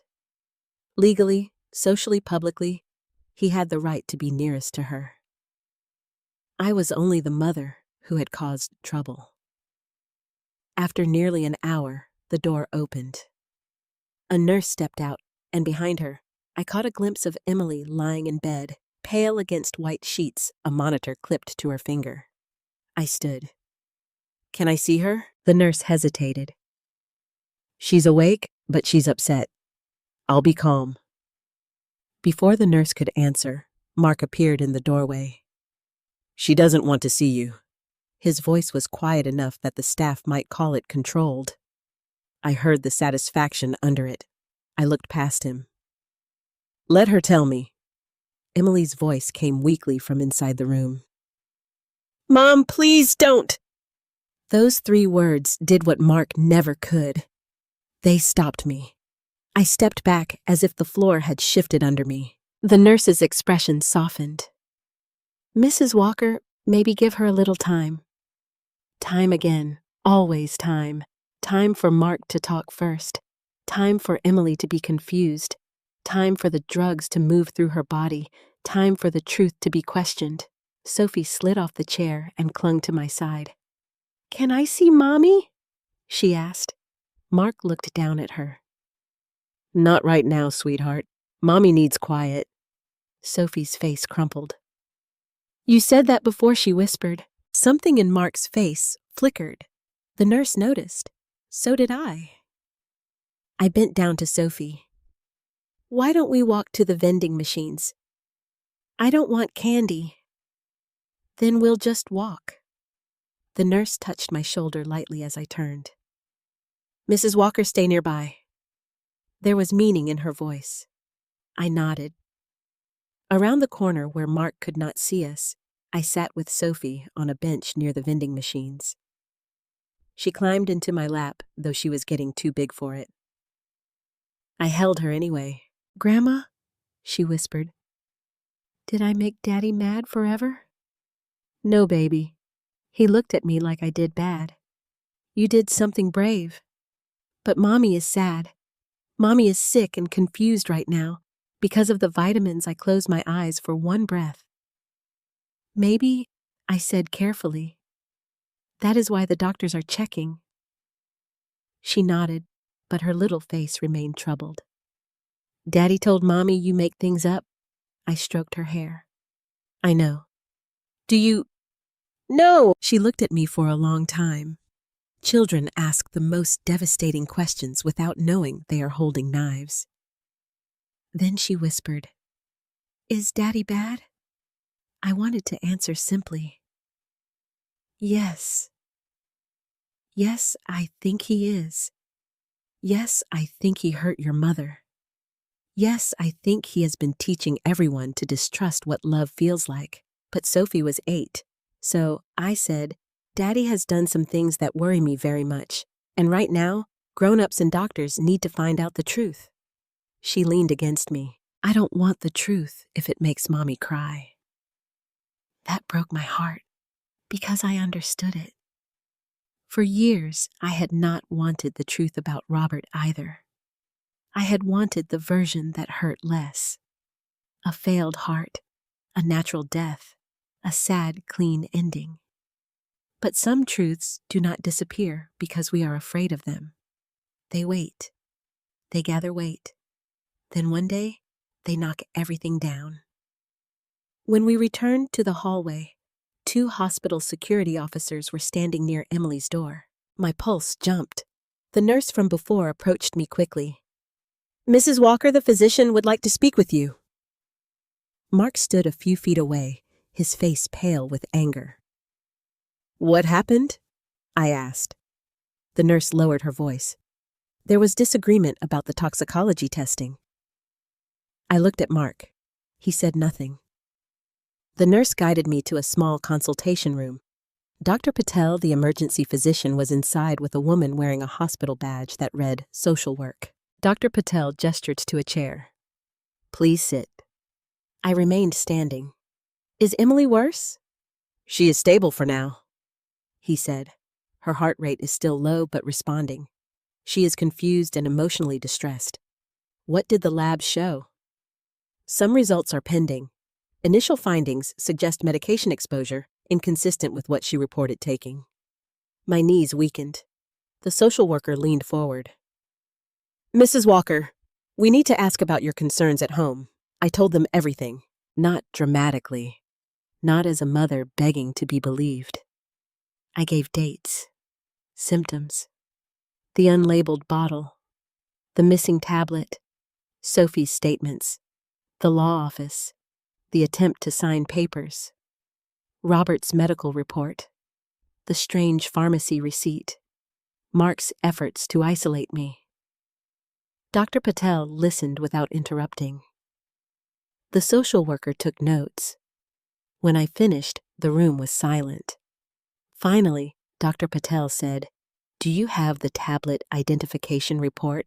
"Preliminary only. My friend is waiting on final confirmation." "Can she send what she has?" "Yes. Please ask her to send it directly to the hospital if possible." My hands shook as I called Karen.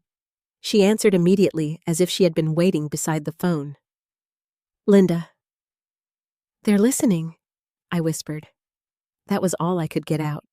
She understood. Within 10 minutes, she emailed the preliminary findings to the hospital. When I returned to the hallway, Mark was speaking to Emily through the partly open door. His voice was low, urgent, intimate.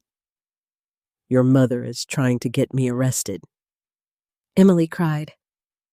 "I don't understand what's happening. She's using Sophie. She's using your father's death. She'll say anything." I stepped toward the door, but the nurse caught my arm. "Let us handle this." Inside the room, Emily said, "Did you give me something?" My heart stopped. Mark's voice changed. "Emily, listen to yourself. That is your mother talking." "No," she said weakly. "Sophie said."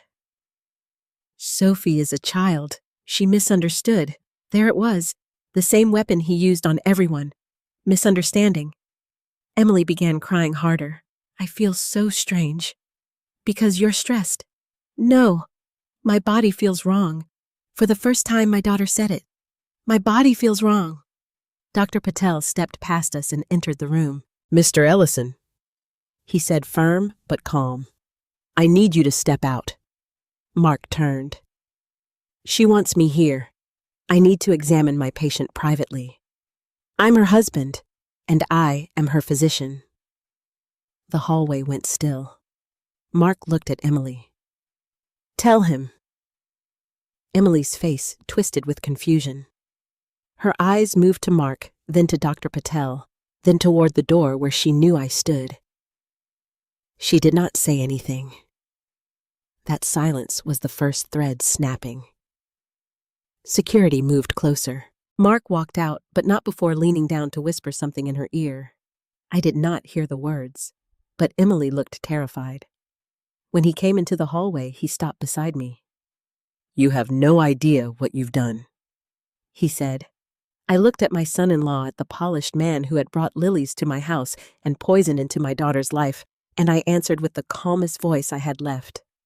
"I know exactly what I've done." His eyes narrowed. "I called for help." He smiled, then small and cruel. "Let's see who she blames when this is over."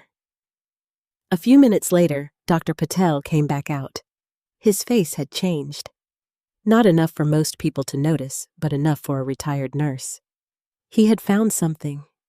"We are admitting Emily," he said, "and until we understand the medication exposure, we are limiting visitors." Mark stepped forward. "Absolutely not." Dr. Patel looked at security. "Mr. Ellison, you can wait in the general waiting area. You will not be in her room right now." Mark's face drained of color. For the first time all day, I could breathe. Then Dr. Patel turned to me. "She asked for you." The words hit me so hard I almost cried, but when I entered Emily's room, she did not reach for me. She lay against the pillow, eyes, swollen lips, trembling.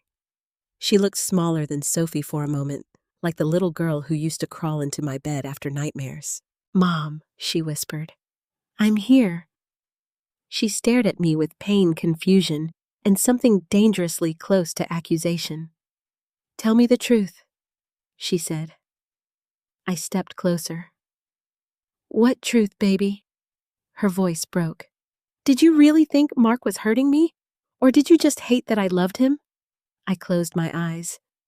Even now, even with monitors on her chest and toxicology pending the wound Mark planted, was still alive. I sat beside her bed. "I never hated that you loved him," I said. "I hated that loving him was making you disappear." She turned her face away, crying silently. And I sat there beside her, not forgiven, not believed, but finally close enough to hold the edge of her blanket. Sometimes that is all a mother gets before the truth arrives. An edge, a breath, a chance. The truth arrived at 6:47 that evening. Yes. I remember the exact time because the clock above the nurse's station had a second hand that clicked too loudly. I had been watching it for nearly an hour, counting the spaces between each sound, as if time itself might explain what was happening to my daughter. Emily was asleep again, though the nurse said it was a lighter sleep now. Her heart rate had improved a little. Her blood pressure was still low, but not falling. Sophie had finally dozed off in a chair beside me, curled under a thin hospital blanket, her cat backpack clutched against her chest. Mark was not in the hallway anymore. Security had asked him to wait downstairs after he argued with a nurse about visitor restrictions. He had gone calmly, of course.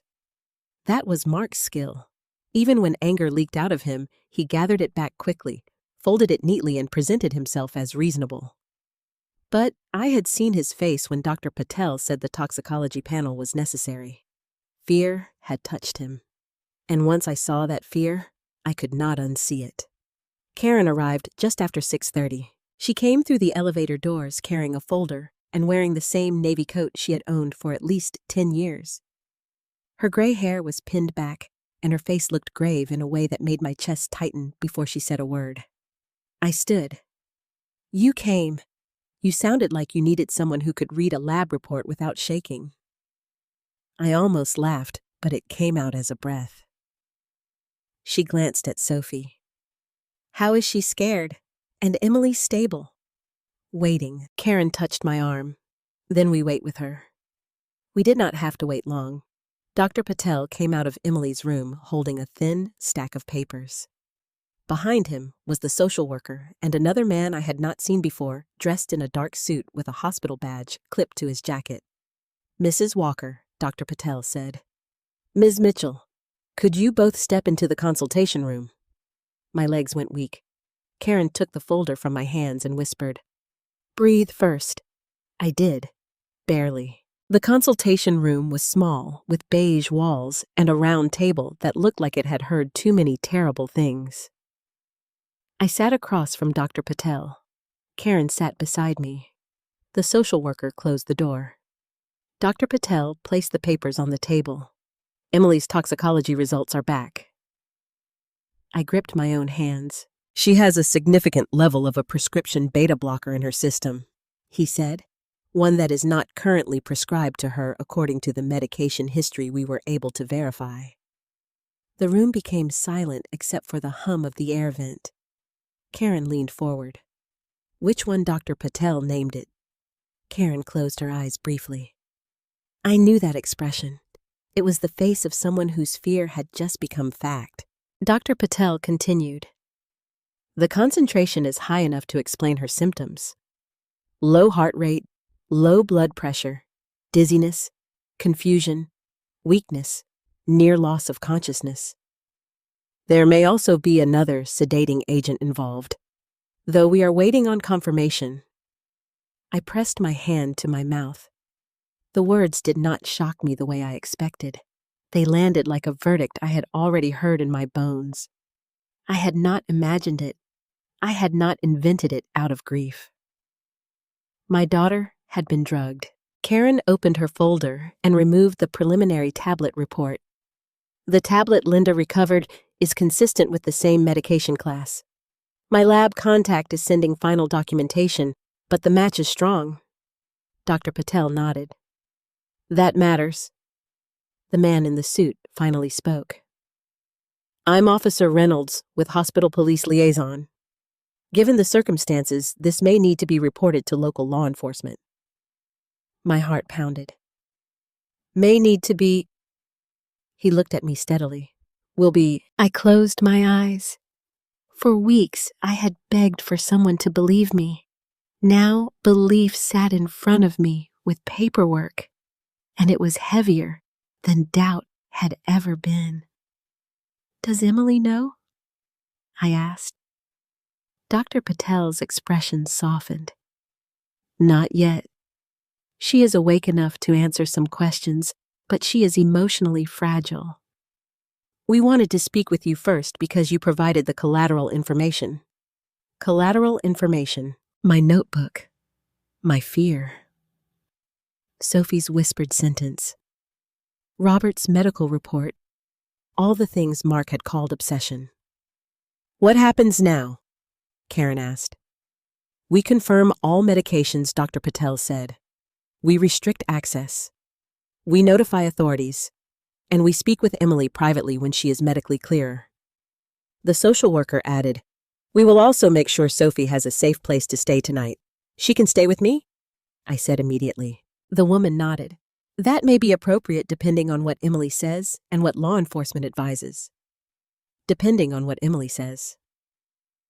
Even now, my daughter's voice mattered. It should have comforted me. Instead, it terrified me. Because Mark's voice had lived inside hers for so long. When we returned to the hallway, Emily was awake. She was looking toward the door as if she had been waiting for someone. For Mark, maybe, or for me.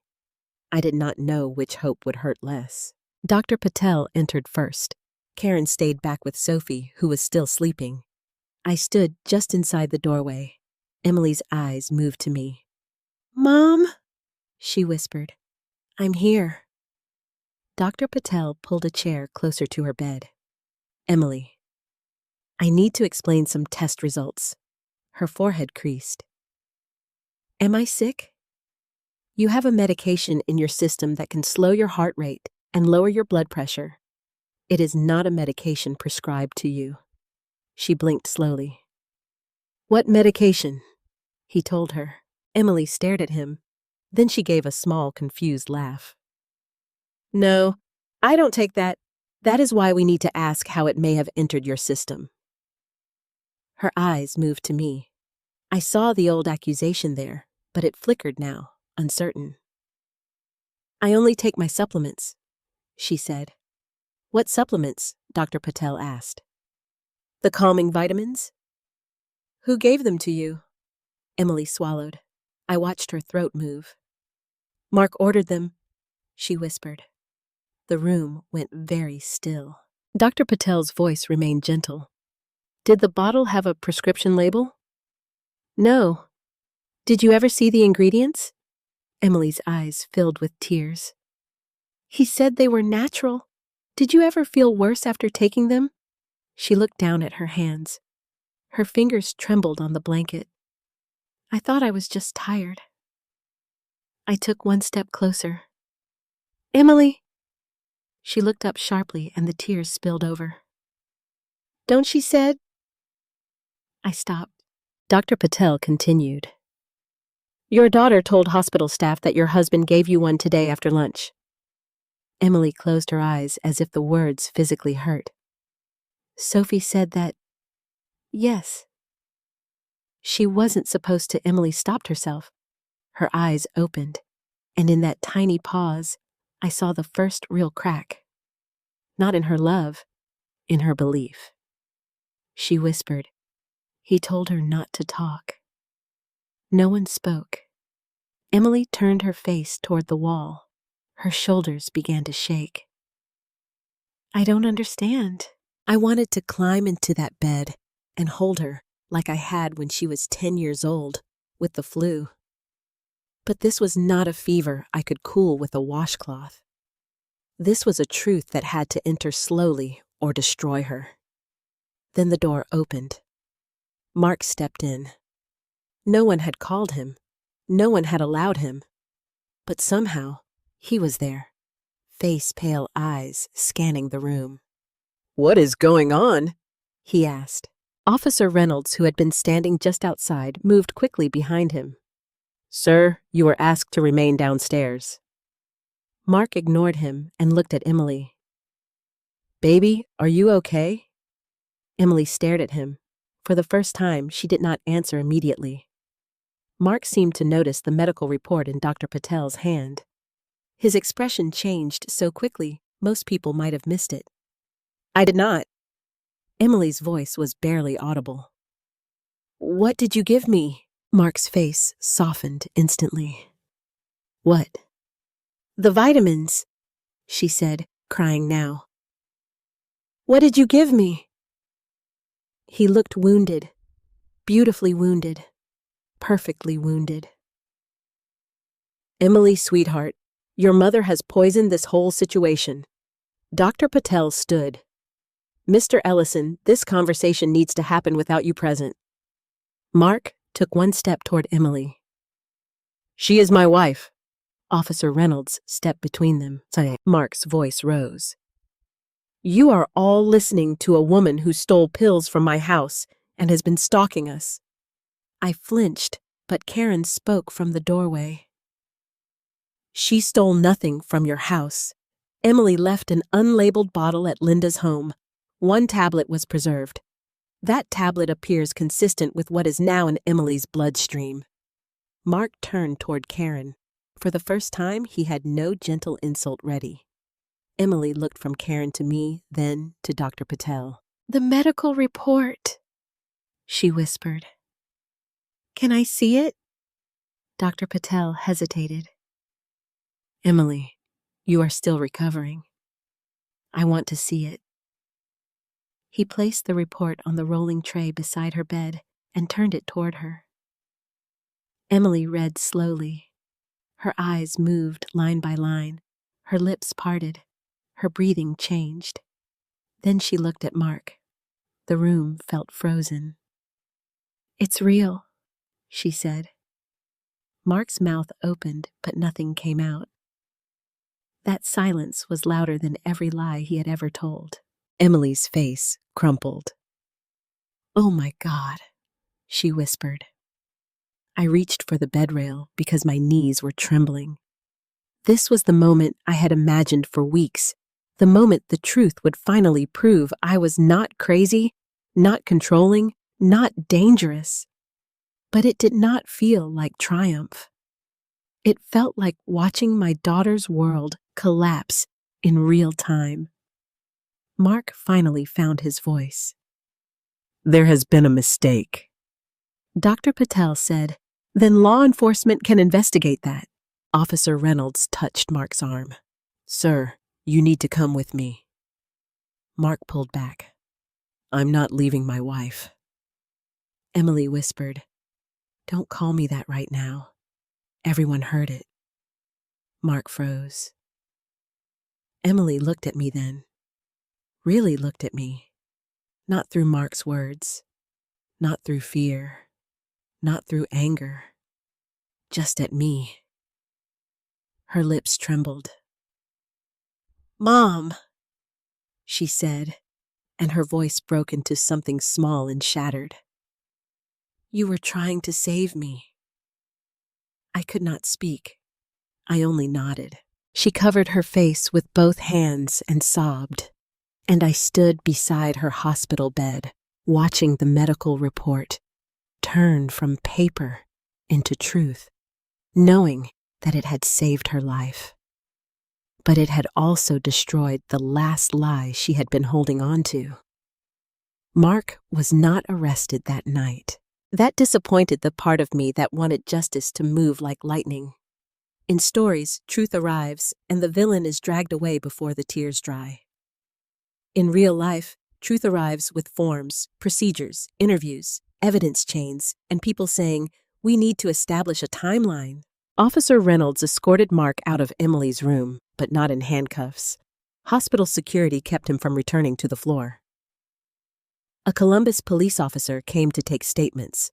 The hospital filed a report because Emily had an unexplained prescription medication in her system, and there was reasonable concern that someone else may have administered it. Reasonable concern. Those two words sounded so small compared to what had happened.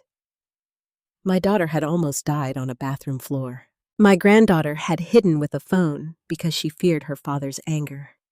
And still, everything had to be careful. I understood it. I had worked in hospitals long enough to know accusations needed proof. But understanding did not stop the rage from moving through my bones. Emily slept through most of that first night. I stayed in a chair beside her bed after Dr. Patel allowed it. Sophie slept in another chair with her head on my lap, covered by 2 blankets a nurse brought from pediatrics. Karen went home near midnight, only after making me promise to call if anything changed. Around 2 a.m, Emily woke. Her eyes opened slowly. For a moment, she looked around as if she did not recognize the room. Then she saw me. "Mom, I'm here." Her face crumpled. Not loudly, not dramatically, just one silent fold of pain. "I'm scared," she whispered. I reached for her hand. This time, she let me take it.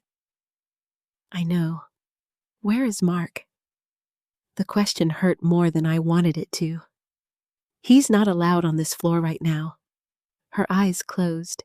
Tears slipped down toward her ears. Did he do it? I wanted to say yes. I wanted to pour every suspicion, every detail, every warning into that room until there was no space left for doubt. But Emily needed truth, not my fury. "I believe he did," I said.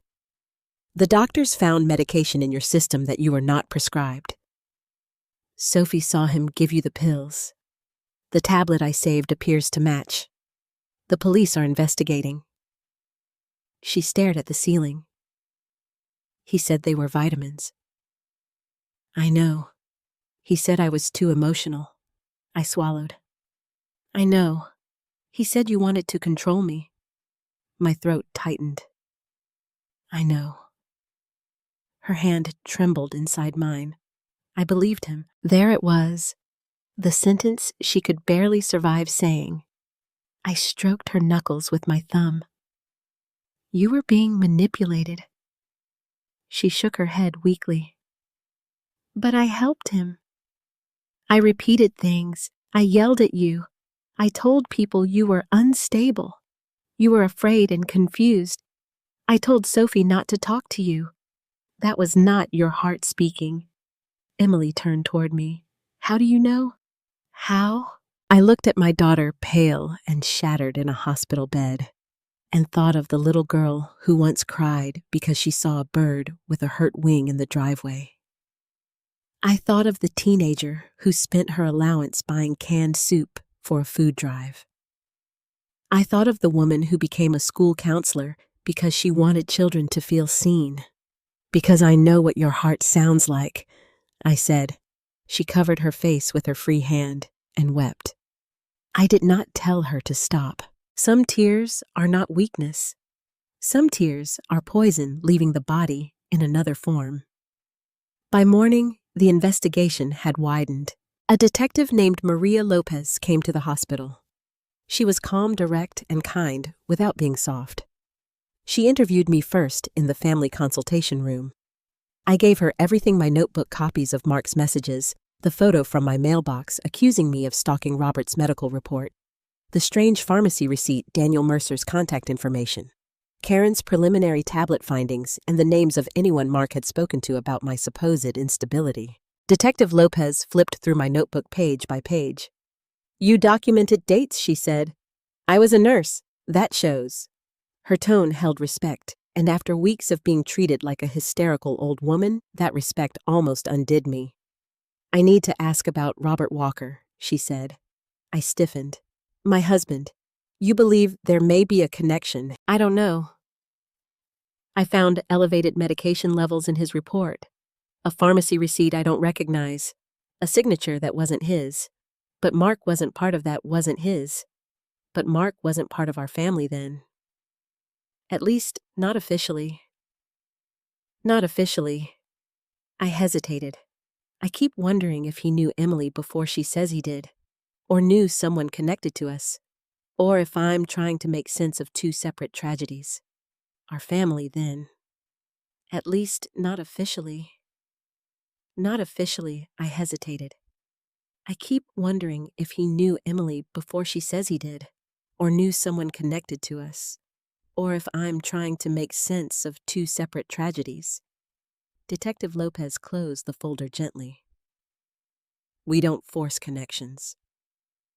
We investigate them. That was the right answer. A careful answer. Still, it opened the door. Later that day, Daniel Mercer came to the hospital. He brought copies of the unsigned financial documents Mark had tried to push through. The detective reviewed them in a small waiting room while I sat beside Daniel, numb with exhaustion. These papers would have given him broad authority, Daniel said quietly. Not full ownership immediately, but enough access to move money, restructure debt, and influence property decisions. Dead, I asked. Daniel looked at the detective. Detective Lopez said, We're looking into that. By late afternoon, we had an answer. Mark was drowning financially. Not struggling, drowning. Credit cards maxed out. A failed investment partnership. Personal loans. Emily knew nothing about. Business accounts moving money in circles. And then the detail that made the room go cold 6 months earlier. Mark had increased Emily's life insurance policy. Emily was awake when Detective Lopez told her. I stood by the window, hands clasped so tightly my nails bit my palms. Emily listened without moving. When the detective said life insurance, my daughter made a sound I hope I never hear again. It was not a cry. It was the sound of a person realizing the life she thought she was living had been used as a calculation. How much? Emily whispered. Detective Lopez glanced at me, then back to her. Enough that we need to examine motive. Emily turned toward the wall and vomited into the small basin the nurse grabbed just in time. After the nurse helped her clean up, Emily lay back shaking. He told me it was responsible, she whispered. He said families should prepare. I closed my eyes. Mark had dressed greed as protection. He had dressed control as concern. He had dressed poison as vitamins.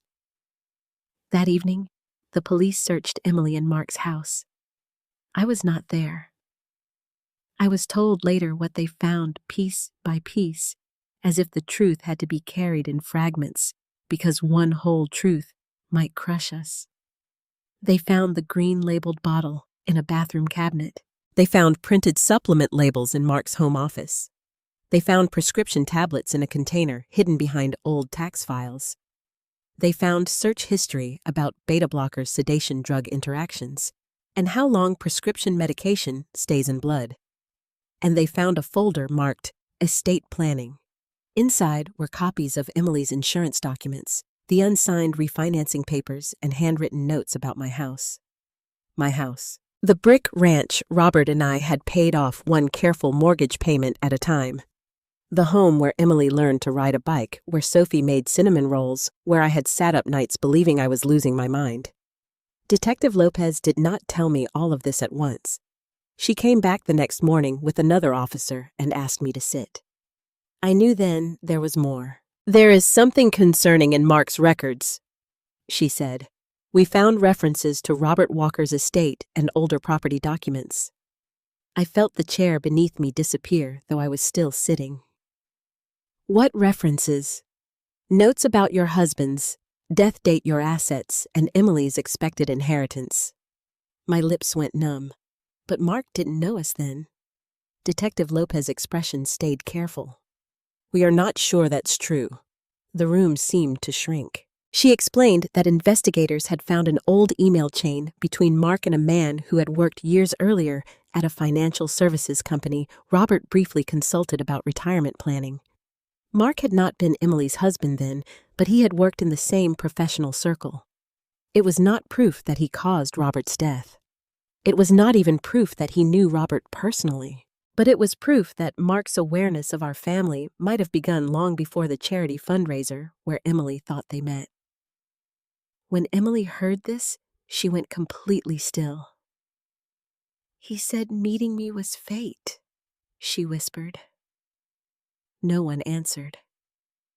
How do you answer that?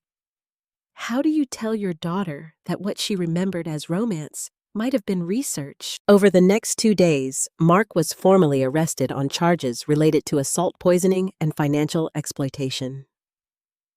The investigation into Robert's death remained open but uncertain. Too many years had passed. Too much evidence had been buried with time. The elevated medication level alone could not convict a ghost of the past. That hurt. I wanted every shadow named. I wanted Robert's death to have an answer clean enough to hold in court, but justice does not always arrive complete. Sometimes it arrives in pieces. Emily was alive. Sophie was safe. Mark's mask was broken. And for the first time in months, he could no longer stand beside my daughter and translate her fear into obedience. On the 3rd day, Emily asked to see the green bottle. The detective allowed her to view a photograph, not the evidence itself. Emily looked at it for a long time. "That sat on my nightstand," she said. "I trusted it because I trusted him." Her voice was empty. Then she looked at me. "And you saw it?" "Yes.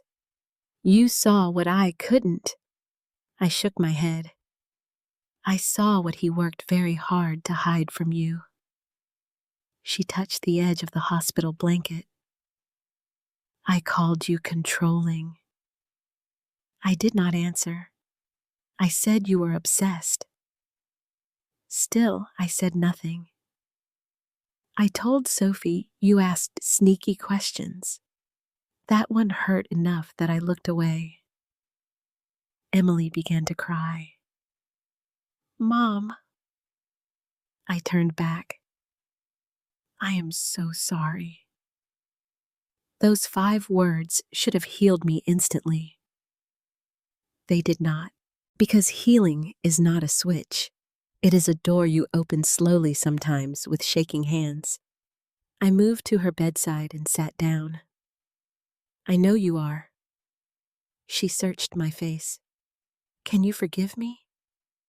I looked at my daughter alive because a medical report had finally spoken louder than her husband's lies, and I told her the truth. Yes, I said, but we are both going to need time to heal from what he did to us. She nodded, crying harder. Then she reached for my hand. This time, it was not weak from medication. It was deliberate. And I held on. Emily came home from the hospital 5 days later, but she did not go back to Mark's house. She came to mine. That was her choice. Not mine. Not the police department's. Not the social workers.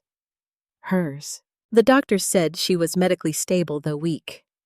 The medication had cleared enough from her system that her heart rate and blood pressure were safer. But her body had been through weeks, maybe months of chemical confusion. Her mind had been through worse. When the discharge nurse asked where she would be staying, Emily looked at me. For 1 second, I did not breathe. Then she said, "With my mother." I had to turn away because tears came too fast. Sophie clapped softly from the chair beside the bed. "Grandma's house has cinnamon rolls." Emily smiled at her, but it broke halfway. "Yes, baby," she whispered. "Grandma's house has cinnamon rolls?" So that afternoon, I drove my daughter and granddaughter back to the brick ranch house where Emily had once learned to walk. Karen followed behind us with Emily's prescriptions, discharge instructions, and enough professional caution to fill a pharmacy. Detective Lopez had arranged for officers to collect some essentials from Emily's home. Clothes, Sophie's school things, Emily's laptop. A few framed photos Sophie insisted on keeping, though none with Mark in them. The house felt different when we walked in. Not because it had changed, because Emily was entering it differently. She stood in the front hallway, one hand on the wall, looking at the entry bench where she had left that bottle weeks earlier. I saw her eyes settle there, her face drained of color. "Mom," she whispered. I touched her arm. "You don't have to do this now. I left it there." "Yes, and you saw it." "Yes." She closed her eyes. If I hadn't forgotten it, I knew what she was thinking. If she had not left the bottle behind, I might not have taken a tablet. Karen might not have sent it for review. The hospital might not have had outside support for the toxicology finding. Emily might still believe Mark. Sophie might have made another frightened call too late. But guilt is a hungry thing. It eats miracles and calls them mistakes. "You forgetting it may be the reason you're standing here," I said gently. Emily opened her eyes. Then she began to cry. Not the restrained crying from the hospital. Not the confused crying of someone still half under a drug's shadow. This was full grief, rising from somewhere deep and old. She covered her mouth, but the sound escaped anyway. "I called you a thief," she said. "I called you controlling. I told you Mark was right. I told you I needed space from you." I set her bag down and opened my arms. She stepped into them like a child. For the first time in months, my daughter let me hold her without stiffening. "I'm sorry," she sobbed into my shoulder. "I'm so sorry, Mom." I held the back of her head the way I had when she was small. "I know." "No, you don't." She pulled back, face wet. "You don't know all of it." My stomach tightened. "What do you mean?" She looked toward the living room, where Sophie had already curled up with a blanket and a cartoon. Then Emily lowered her voice. "I let him convince me you were unsafe. I know that. I talked to Aunt Ruth. I talked to people at church. I told them you were spiraling. I said grief had made you obsessive." I swallowed. "I know some of it." Her lips trembled. "There's more," She sat slowly on the edge of the couch as if her knees could not hold the weight of confession. I sat beside her. Emily twisted her wedding ring around her finger. She had not taken it off yet. He wanted me to document things, she said. What things? Your calls, your texts, when you came by, when you questioned me. He said if we ever needed legal protection, we had to show a pattern. My chest tightened. He had you building a case against me. She nodded, crying silently. I didn't think of it that way. He said it was just in case. He said he didn't want to hurt you, but Sophie needed stability. He said I had to put my daughter first. I closed my eyes. That was the cruelest part. He had taken Emily's best quality, her love for her child, and turned it into a weapon against me. Emily continued, voice shaking. After the law office, he told me you were trying to make me look incompetent so you could control Dad's estate and my inheritance. I told him that was ridiculous at first, but then he said you had never accepted my marriage. He said you were lonely. He said lonely people sometimes confuse love with ownership. I opened my eyes. There are sentences you can survive only because rage holds you upright. Emily looked at me with raw shame, and part of me believed him. The room was quiet except for Sophie's cartoon in the background. I wanted to say it did not hurt, but lies have done enough in our family. So I told the truth. That hurt me, I said. Emily flinched. I understand how he did it. I continued. I understand you were sick and manipulated, but yes, Emily, it hurt. Her face crumpled. I know. I sat in this house and wondered if my own daughter truly thought I was dangerous. I didn't want to, but you did. She nodded. For the first time, we were not pretending forgiveness meant skipping the wound. Emily reached for my hand. What do I do now? I looked at her wedding ring.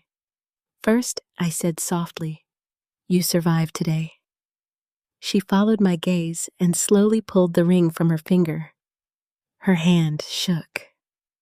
The ring resisted at the knuckle for a moment, then slipped free. She placed it on the coffee table. Sophie looked over from the living room floor. Her eyes landed on the ring. Mommy. Emily took a breath. Daddy and I won't be living together right now. Sophie sat up. Because he gave you bad vitamins? Emily's face twisted with pain. Because Daddy did something very wrong, and grown-ups have to make sure we are safe. Sophie looked at me, then at Emily. Is Grandma safe? Emily broke then. She slid from the couch to the floor and opened her arms. Sophie crawled into them, uncertain at first, then tight. Yes, Emily said through tears. Grandma is safe. Grandma was trying to help us. Sophie began crying too. I told the nurse, you did the right thing, Emily whispered. You saved Mommy. Sophie shook her head. Grandma said, call. Emily looked up at me over Sophie's hair. That look held everything. Regret, gratitude, devastation. Love trying to find its way back through ruins. The next weeks were not cinematic. There were no sweeping speeches, no instant peace, no music swelling as we healed. There were lawyer calls, detective interviews, therapy appointments, nightmares. Sophie asking if Daddy would come through the window. Emily waking up gasping, convinced she had forgotten to take something Mark told her she needed. There were also small things. Emily sitting on the porch wrapped in my old blue sweater, drinking tea with both hands. Sophie sleeping in my guest room with a nightlight shaped like a moon. Karen coming by with soup and medical explanations Emily could hear because they were not coming from me. Ruth calling in tears after learning the truth, apologizing for doubting me. Carol bringing another casserole, this time with a hug instead of gossip. One Sunday morning, Emily asked if I would drive her past her old house. I said yes, though every part of me wanted to protect her from it. We parked across the street. A police evidence seal was still visible on the door. The porch swing moved lightly in the wind. Emily stared at the house for a long time. "I thought that was my safe place," she said. I did not answer. "Then I thought you were the danger." Her voice cracked. "How could I get it so wrong? I looked at the house too." "Because he didn't ask you to believe one big lie," I said. "He handed you small ones every day until they felt like your own thoughts." She covered her mouth. I don't know who I am without his voice in my head. I reached across the car and took her hand. "You are my daughter. You are Sophie's mother. You are a woman who has survived something designed to make you doubt yourself. That is where we start." She cried then quietly. This time, I did not try to fix it. I just sat with her. Healing, I learned, is not always about saying the perfect thing. Sometimes it is refusing to leave while someone remembers how to breathe. A few days later, Emily came into Robert's old office while I was organizing the copied documents Detective Lopez had returned. She stood in the doorway, looking at the boxes labeled medical and insurance. "Can I see Dad's report?" she asked. I hesitated. "Are you sure no?" she said. "But I need to." We sat together at Robert's desk. I showed her the toxicology page, the elevated level, the receipt from the unfamiliar pharmacy.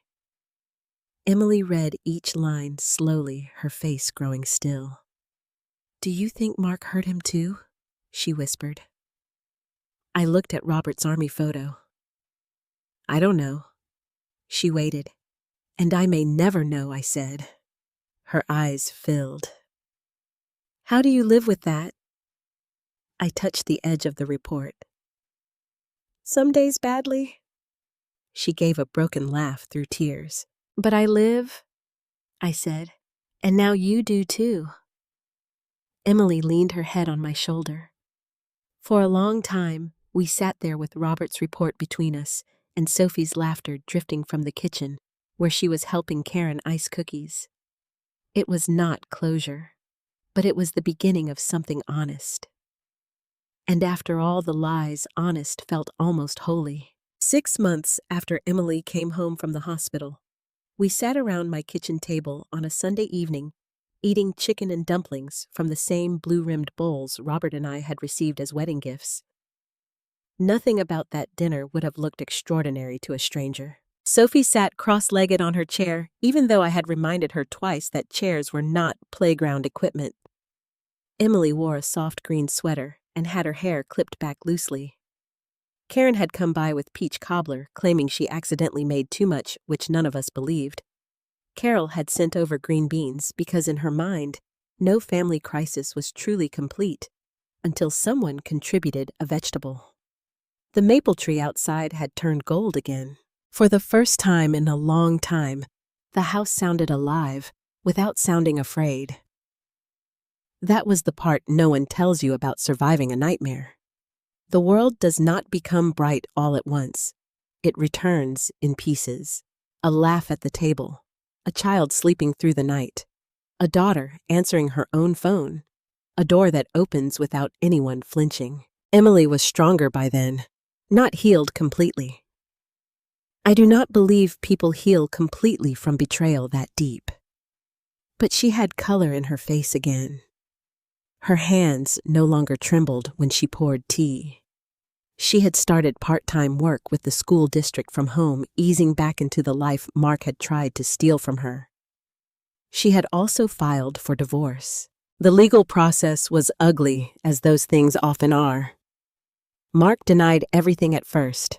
He claimed Emily was unstable, that I had manipulated her, that Sophie had been coached, that the medication must have been taken accidentally. But evidence has a way of standing still while lies exhaust themselves. The toxicology report, the tablets found in the house, the fake supplement labels, the search history, the financial records, the insurance policy, the unsigned documents Daniel had preserved. My notebook. Sophie's statement handled carefully by professionals who knew how to speak to children. Piece by piece, the polished man Emily married became visible for what he was. Not a protector, a predator. Mark eventually accepted a plea deal on several charges related to assault poisoning and financial exploitation. The investigation into Robert's death remained open but unresolved. Detective Lopez told me the evidence was troubling, but not enough for certainty in court. I had to make peace with that word, unresolved. Some nights, I still sat in Robert's office and looked at his medical report. I still wondered whether I had missed something that could have saved him.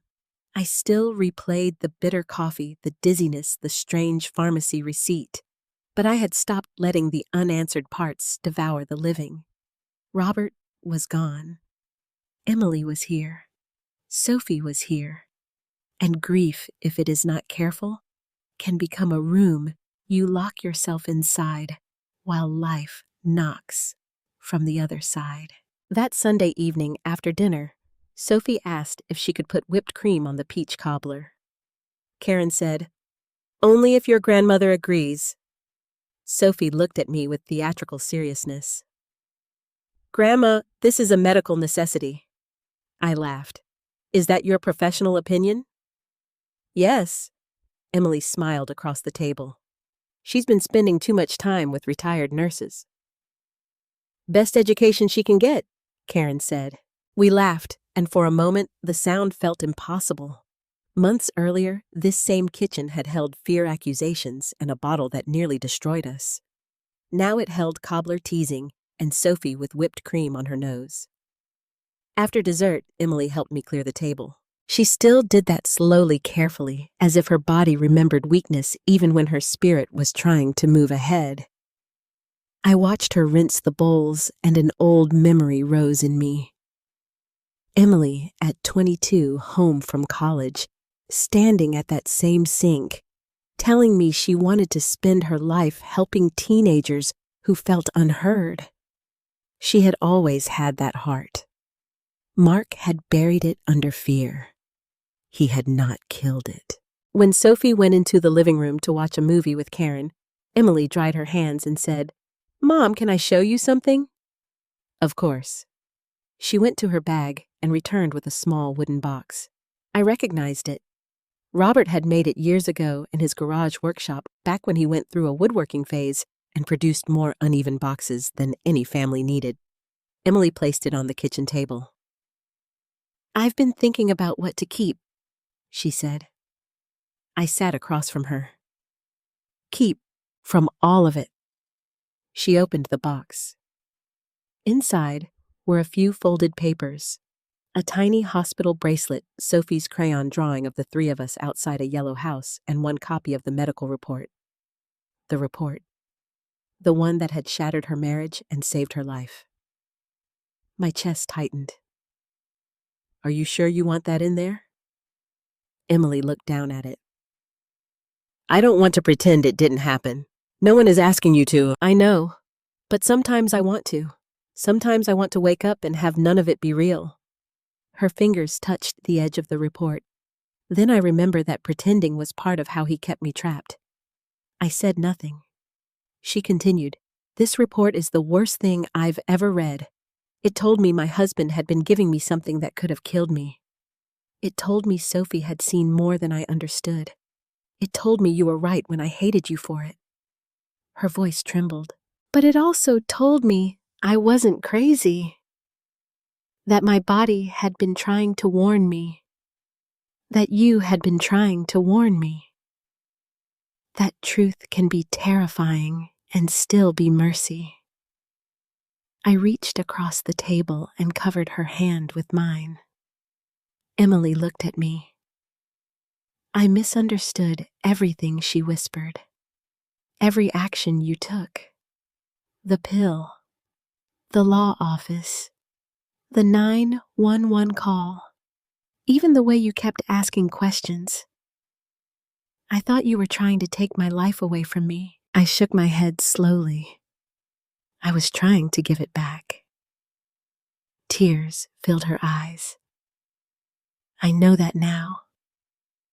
For a while, neither of us spoke. Then she took something else from her pocket and placed it in the wooden box. Her wedding ring. I had not seen it since the day she removed it in my living room. I don't want Sophie to find it someday and think it was all love, Emily said. But I also don't want to throw it away like the pain never taught me anything. What do you want it to mean? She closed the box gently. That I survived believing the wrong person. And I learned to believe the right ones again. I felt tears slip down my face. Emily came around the table and hugged me from behind, resting her cheek against my hair. I'm sorry I made you prove your love in a courtroom of lies, she whispered. I held her arms. You came back, but after so much damage, you came back alive. Her arms tightened. That was the truth I chose to hold. Not because the damage did not matter. It did. There were relationships that needed rebuilding, apologies that needed repeating, therapy appointments that would continue for a long time. Sophie still asked hard questions. Emily still had days when shame sat too heavily on her chest. I still had moments when a simple, unanswered phone call made panic rise in my throat. But love had survived the misunderstanding. Not the easy kind of love that only lives in happy photographs. The harder kind. The kind that sits in hospital hallways. The kind that keeps notes when no one believes. The kind that accepts being hated for a while if hatred is the only road to safety. The kind that waits with open hands not because it is weak, but because it knows truth has its own timing. Later that night, after Karen went home and Sophie fell asleep on the couch, Emily and I stood on the porch. The air smelled like leaves and rain. Across the street, Carol's porch light glowed. Somewhere far away, a dog barked. Emily leaned against the railing. Do you think I'll ever stop feeling ashamed? She asked. I thought carefully before answering. No, I said. Not all at once. She looked at me. But shame gets smaller when you stop feeding it silence. She nodded slowly. I want to talk about it someday, she said.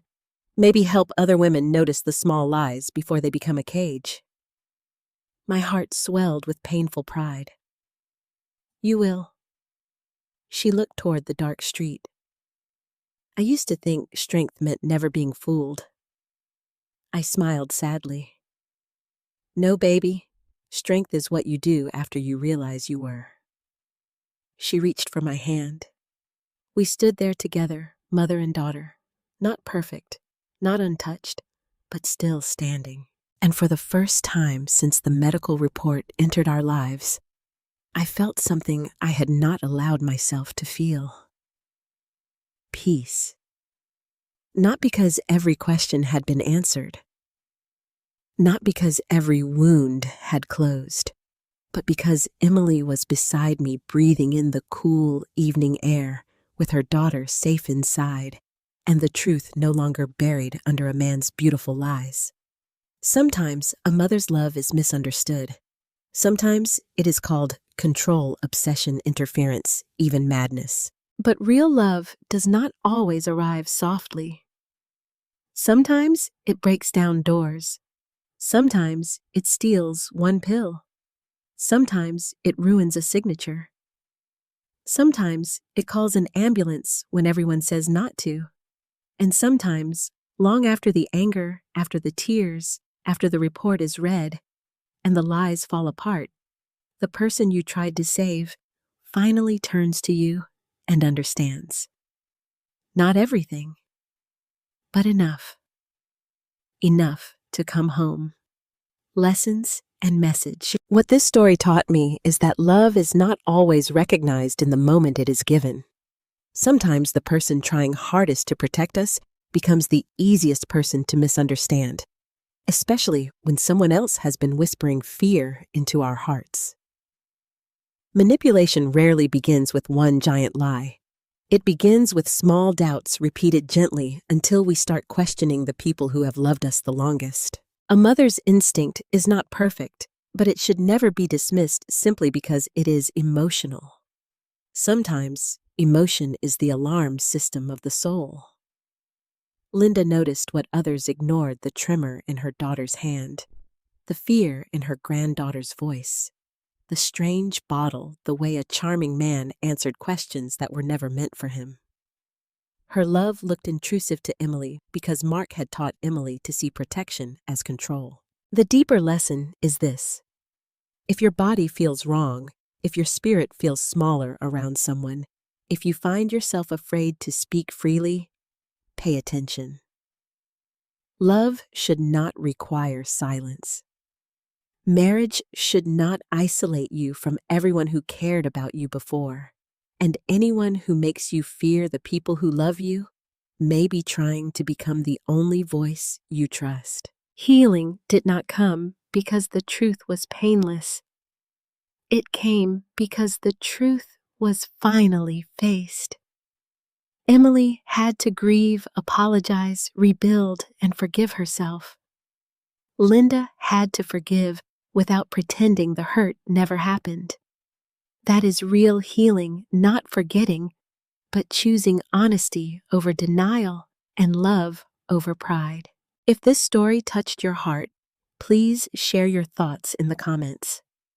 Have you ever been misunderstood while trying to protect someone you loved? Or have you ever realized too late that someone was trying to warn you?